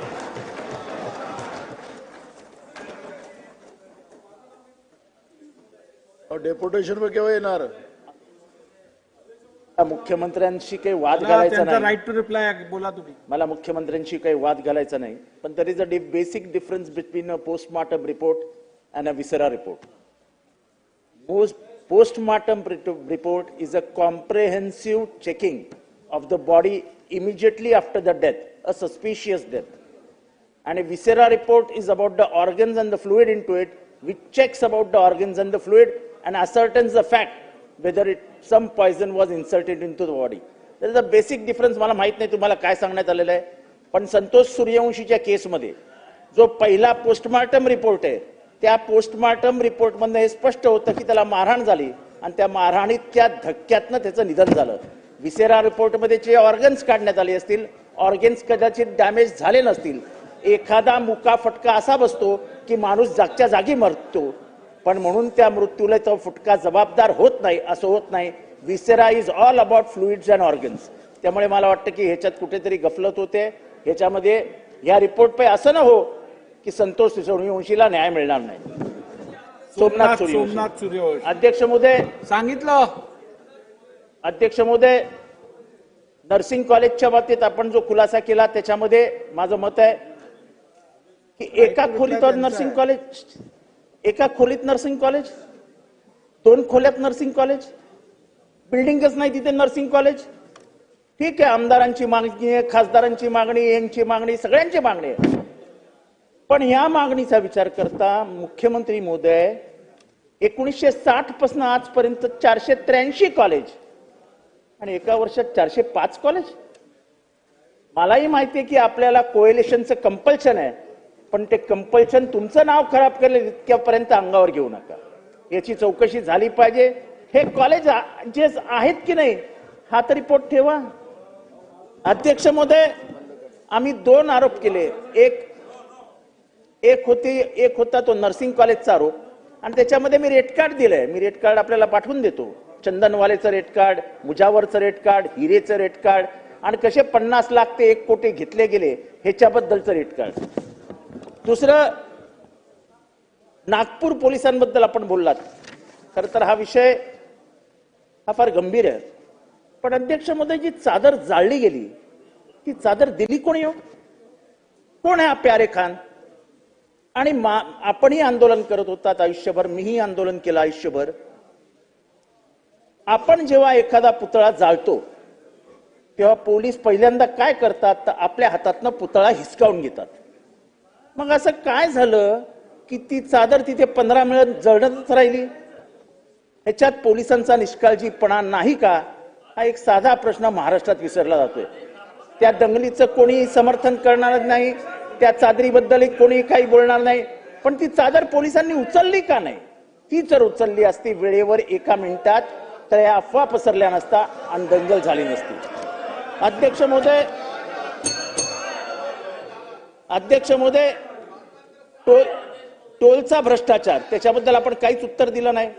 अनिल कुमार गायकवाड 100 रुपये वाचवण्यासंबंधीचा प्रस्ताव तयार करतात। सध्या तुम्ही जर कधी MSRDCच्या ऑफिसमध्ये आणि अनिल गायकवाडांच्या ऑफिसमध्ये गेलात तर तिथे काय चालतं मुंबई टोलच्या बाबतीत आणि कसं चालतं ह्याचा आपण जरा अभ्यास केला तर बरं होईल, तिथली माहिती घेतली तर बरी होईल। MSRDC हा दलालांचा अड्डा झाला, अड्डा। अध्यक्ष महोदय, मी एक अजून गंभीर आरोप केलेला आहे। आनंदीबाईची गडी नावाची गडी होती नाशिकमध्ये, त्याच्यामध्ये कागदपत्रांचा हेरफार करून जी जमिनी नावावर करण्यात आल्यात ते पेशव्यांच्या काळातल्या जमिनी आहेत। तिथे आनंदीबाई पेशवे राहायच्या, ती जमीन जर कोणी माणसाने आपल्या नावावर करून घेतली असेल तर सरकार त्याची चौकशी करणार की नाही, एवढाच माझा प्रश्न आहे। अध्यक्ष महोदय, मी जाता जाता 2च गोष्टी सांगतोय। आपण पानिपतचं स्मारक उभारतायत, कौतुक आहे आपलं, पण पानिपतचं स्मारक का? जिथे आपला अहमद शाह अब्दालांनी दारुण पराभव केला सदाशिव भाऊंना मैदान सोडावं लागलं, मराठ्यांची बेइज्जत झाली म्हणजे पानिपत. आपण म्हणतो अरे पानिपत होईल रे तुझं. पानिपत ही आपल्या शौर्याची निशाणी नाही, ती आपल्या पराभवाची निशाणी आहे. आणि म्हणून तिथे आपण करत असाल ते योग्य आहे, मला त्याच्याबद्दल आक्षेप नाही. पण पानिपतचं कुठलंही स्मारक ही पराभवाचं आठवण करून देणारं स्मारक आहे. कारण का पानिपतमध्ये मराठे जिंकले नाही तर त्यांचा दारुण पराभव झाला. हा इतिहास पानिपत 1, पानिपत 2, पानिपत 3 1761 साली अहमद शाह दुरानी विरुद्ध सदाशिव भाऊ ही लढाई लढली गेली आणि त्याच्यामध्ये मराठ्यांचा पराभव झाला. हा इतिहास तुम्हाला पुसता येणार नाही. अध्यक्ष महोदय, आणि रस्त्यांच्या बाबतीत मला एवढंच सांगायचं आहे की रस्ते कसे चालू आहेत अध्यक्ष महोदय. माझ्या इथे नवयुगा नावाच्या माझ्या मतदारसंघात कुठलीही परवानगी नाही, एन्व्हायरमेंटची परवानगी नाही, गव्हर्नमेंटच्या परवानगी नाही, काय नाही. भरणी सुरू आहे, काम सुरू आहे, आरएमसीचं मशीन टाकून झालंय. अरे काय यांच्या बापाची मालमत्ता आहे की काय? गव्हर्नमेंट नावाच्या इन्स्टिट्यूशनला जर विचारायचंच नसेल आणि आम्ही नवयुग आहोत. मला मुख्यमंत्री महोदय, नवयुगाचा इतिहास आपल्याला फक्त एका मिनिटात सांगायचा आहे. हे कोण आहेत नवयुग आम्हाला माहितीये? एक माईन खंडताना माहितीये 40 जण आतमध्ये अडकले, तो हा नवयुगावाला. त्याचे असे सगळे देशभरात उद्योग असेच आहेत. काय चालू आहे अध्यक्ष महोदय? मुख्यमंत्री महोदय, याच्यावर आपण बोलावं आणि याच्यावर, आणि 1761 ला माझा विरोध नाही, ठीक आहे, पण कुठल्याही युद्धाच्या पराभवाचं स्मारक जगात कुठेही नाही. अध्यक्ष महोदय, सन्माननीय आव्हाड साहेबांनी राईट टू रिप्लाय मध्ये काही मुद्दे उपस्थित केले आहेत. पहिल्यांदा आपण हे लक्षात घ्या की कुठलाही पोस्टमॉर्टमचा जो रिपोर्ट असतो ना, त्या रिपोर्टमध्ये लिहिलेलं असतं की दीज आर प्रिलिमिनरी फाइंडिंग्स आणि फायनल फाइंडिंग हे व्हिसेराचं एनालिसिस केल्यानंतर आपण देऊ. आणि कॉज ऑफ डेथ हा तोपर्यंत टेम्पररीच असतो. कॉज ऑफ डेथ हा व्हिसेरांनीच एसर्टन होतो, तो पोस्टमॉर्टम रिपोर्टनी होत नाही. त्यामुळे पोस्टमॉर्टम रिपोर्ट आणि व्हिसेरामध्ये जर डिफरन्स आला असेल तर आपल्याला त्याची नीट चौकशी करावी लागेल. म्हणून मी आव्हाडसाहेब रूल आउट नाही केलं. सोमनाथ सूर्यवंशी यांना न्याय मिळालाच पाहिजे आणि म्हणून त्याकरता जे करावं लागेल ते आम्ही करू. आणि म्हणून निश्चितपणे या संदर्भात जो आपण अहवाल केलेला त्या संदर्भातलं काम आपण करू. आपण जे नर्सिंग कॉलेजच्या संदर्भातला विषय सांगितला, निश्चितपणे एका रूममध्ये नर्सिंग कॉलेज, टीनामध्ये याची चौकशी केली जाईल. अशा प्रकारचे नर्सिंग कॉलेज कोणी चालवत असतील तर ते बंद केले जातील. नाही ते करू ना, त्याची चौकशी ते बंद केले जातील, ते चालू आम्ही देणार नाही. पण एवढंच सांगतो की त्याची आवश्यकता नर्सिंग कॉलेजची खूप मोठ्या प्रमाणात आहे. त्यामुळे अशा काही जर त्याच्यात अनियमितता असतील तर त्या निश्चितपणे त्या ठिकाणी आपण बघू. एक आपण सांगितलं की काय प्यारे खाननी चादर दिली वगैरे, मला नवीनच आपण सांगून राहिलात. प्यारे खानचा त्या चादरीशी काही संबंध नाही, त्या घटनेशी संबंध नाही. तो बिचारा त्या अल्पसंख्याक आयोगाचा अध्यक्ष आहे. त्यांनी मुस्लिम हिंदू सगळ्यांना एकत्रित करून त्यांच्या बैठका घेतल्या, त्याच्यानंतर मुस्लिमांचं म्हणणं काय ते ऐकून घेतलं. त्यामुळे मला असं वाटतं विनाकारण, पण आपण जे पॉइंट आउट केलं नक्की त्याच्या चौकशीत येईल की बाबा ते जप्त का केलं नाही किंवा ते का जळत होतं वगैरे, या सगळ्या गोष्टी या ठिकाणी येतील. टोलच्या संदर्भात आपण जे सांगितलं आहे, तर आता नव्याने टोलचं टेंडर निघतं आहे. टेंडर संपलेलं आहे, ते ट्रान्सपरंट पद्धतीने निघावं अशा प्रकारचा आपण निश्चितपणे प्रयत्न करू. आणि ही जी आनंदीबाईची गडीची जमीन आपण सांगितली आहे त्याची चौकशी आम्ही निश्चितपणे करू की कोणी जर ती जमीन अशा प्रकारे बळकवण्याचा प्रयत्न करत असतील. एक पानिपतच्या संदर्भात मी आपल्याला फक्त एवढंच निदर्शनास आणून देतो की इतक्या वर्षामध्ये पानिपतच्या लढाईला सातत्याने आपण हे म्हटलेलं आहे की ही आमची शौर्याची लढाई आहे. याचं कारण काय माहिती आहे? पानिपतच्या लढाईशी किंवा अहमदशाह अब्दालीशी मराठ्यांचा काही संबंध नव्हता, काही नव्हता. तो काळ असा होता की ज्या काळामध्ये संपूर्ण देशामध्ये मराठ्यांनी एक आपली ताकद उभी केली होती आणि वेगवेगळ्या ठिकाणी वेगवेगळ्या लोकांना बसवलेलं होतं जे तिथला राज्यकारभार चालायचे. त्यावेळेचा दिल्लीचा जो बादशाह होता हा मराठ्यांना खंडणी द्यायचा, किंवा खंडणी त्याला काय टॅक्स म्हणतात, टॅक्स द्यायचा, महसूल द्यायचा, खंडणी नाही महसूल द्यायचा, टॅक्स द्यायचा. हा हा चौथाही द्यायचा. आणि नाव विसरलो आता मी.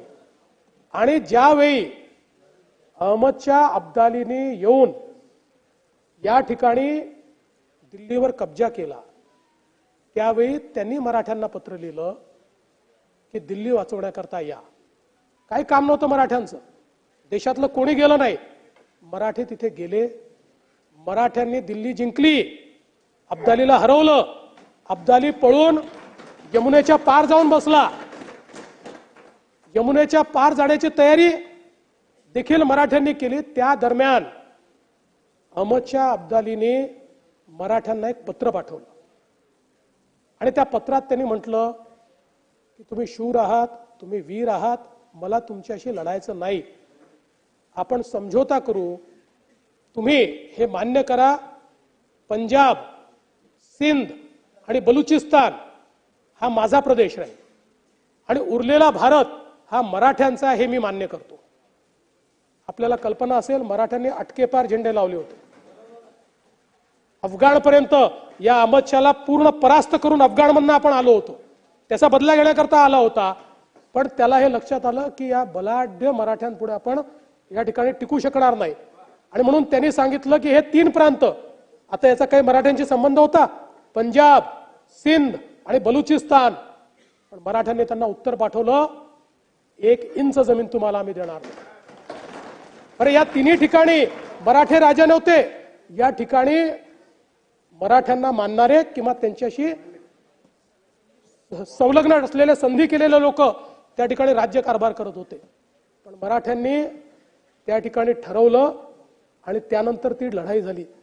आणि त्या लढाईमध्ये जर त्या लढाईचा इतिहास बघितला, ही पहिली लढाई अशी आहे की ज्या लढाईमध्ये बंदुकांचा वापर झालेला आहे. आणि इकडे मराठ्यांच्या फौजेतही इब्राहिम गारदी होता, ज्यांनी 8,000ची फौज तयार केली होती, ज्यांनी परदेशातलं प्रशिक्षण घेतलं होतं. आणि तिकडे अहमदशाह अब्दालीकडे मोठ्या प्रमाणात अफगाण, इराण, तुर्कमेनिस्तान, अझरबैजान, उझबेकिस्तान अशा सगळ्या ठिकाणचे जे मर्सनरी ज्याला म्हणतात, म्हणजे ज्यांचं जगण्याचं साधन लढाई आहे, अशा प्रकारचे सगळे सैनिक त्याच्याजवळ होते. आणि लढाई जेव्हा सुरू झाली त्यावेळेस गोलाची लढाई आपण करत होतो, नवीन फॉर्मेशन केलं होतं. या नवीन फॉर्मेशनपणे मराठे या स्टेजमध्ये होते की आता ही लढाई त्यांच्या बाजूनी आहे. जिंकले होते मराठे. आणि त्यावेळी 2 चुका झाल्या. म्हणजे खरं तर मराठे कसे लढले माहितीये, भाऊबंदकी होती, मराठ्यांना मदत आली नाही, त्यांची तर सोडा, पण ज्यांना मराठ्यांनी मदत केली त्याही देशातल्या राजांनी 1 पैशाची मदत त्यांना केली नाही, तरी मराठे लढले. स्वतः करता नाही, या भारताकरता ते लढले. हे 3 प्रांत भारतात राहिले पाहिजे याकरता मराठे लढले. आणि दुर्दैवाने ज्यावेळी सदाशिवराव भाऊंना असं लक्षात आलं की विश्वासराव घाया झाले, सदाशिवराव हत्तीवरनं खाली आले त्यांना बघण्याकरता, ही कदाचित सगळ्यात मोठी चूक होती. आणि त्यानंतर म्हणजे मल्हारराव होळकर असतील, शिंदे असतील, एक असे लढवय्ये होते की ज्यांनी दाणादाण करून सोडली होती. पण दुर्दैवाने त्यावेळी हे जे फॉर्मेशन होतं गोलाचं ते आपण तोडलं. आणि ते तोडून, ज्याचा उल्लेख आता बसल्या बसल्या भास्कररावांनी केला, की थोडी वन अपमॅनशिप ज्याला अलीकडच्या काळात म्हणतो, तशा पद्धतीनं तो फॉर्मेशन तोडण्यात आलं. आणि त्यानंतर ती लढाई थोडी टिल्ट व्हायला लागली. आणि त्यात या अहमदशाह अब्दालीने सांगितलं, बघा सेनापती मारला गेलाय. मारले नव्हते गेले तोपर्यंत, हा तुमचा हत्ती रिकामा दिसतोय, सेनापती मारला गेलाय. आणि त्यातनं मराठे चौथा आले आणि सगळं फॉर्मेशन तोडून ती लढाई सुरू झाली. आणि मग त्या लढाईचा जो अंत झाला. पण ही लढाई इथे संपत नाही. यानंतर महादजी शिंद्यांनी 10 वर्षांनी, पहिल्यांदा त्याच्या आधी महादजी शिंद्यांनी हा जो तुम्ही ज्याचं नाव घेतलं इब्राहिम दुरानी, या दुरानींनी जे काही त्या ठिकाणी सगळं तयार केलं होतं, अक्षरशः जाऊन तोडफोड केलं आणि त्याला नायनाट करून टाकला. आणि बरोबर 10व्या वर्षी महादजी शिंदेंनी दिल्ली पुन्हा जिंकली आणि एक छत्री अंमल आणला.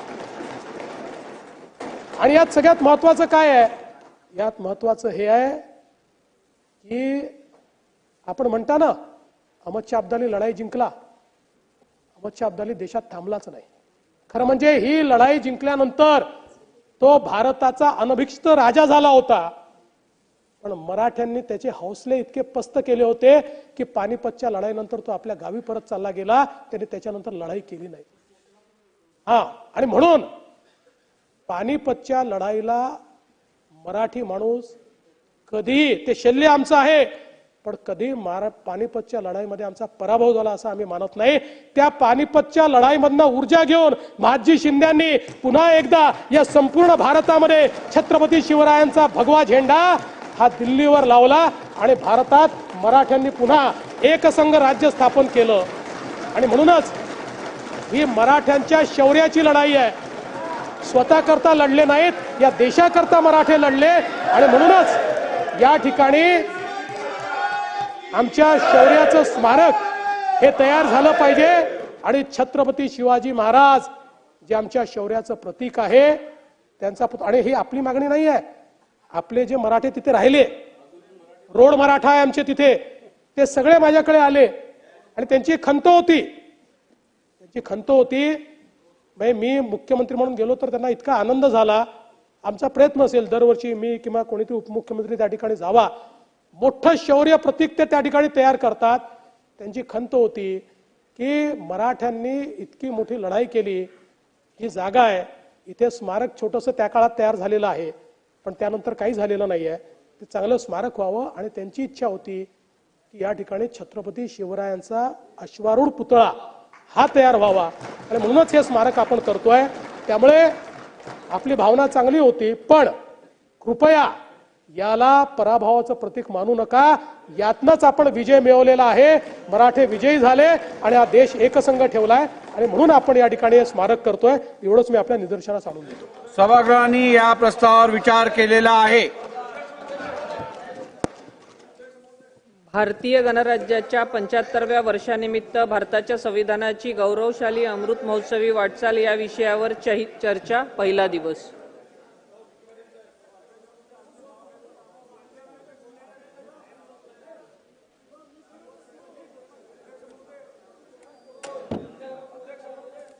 हे केलंय का? भारतीय गणराज्याच्या 75व्या वर्षानिमित्त भारताच्या संविधानाची गौरवशाली अमृत महोत्सवी वाटचाल या विषयावर आता चर्चा करण्यात येणार आहे.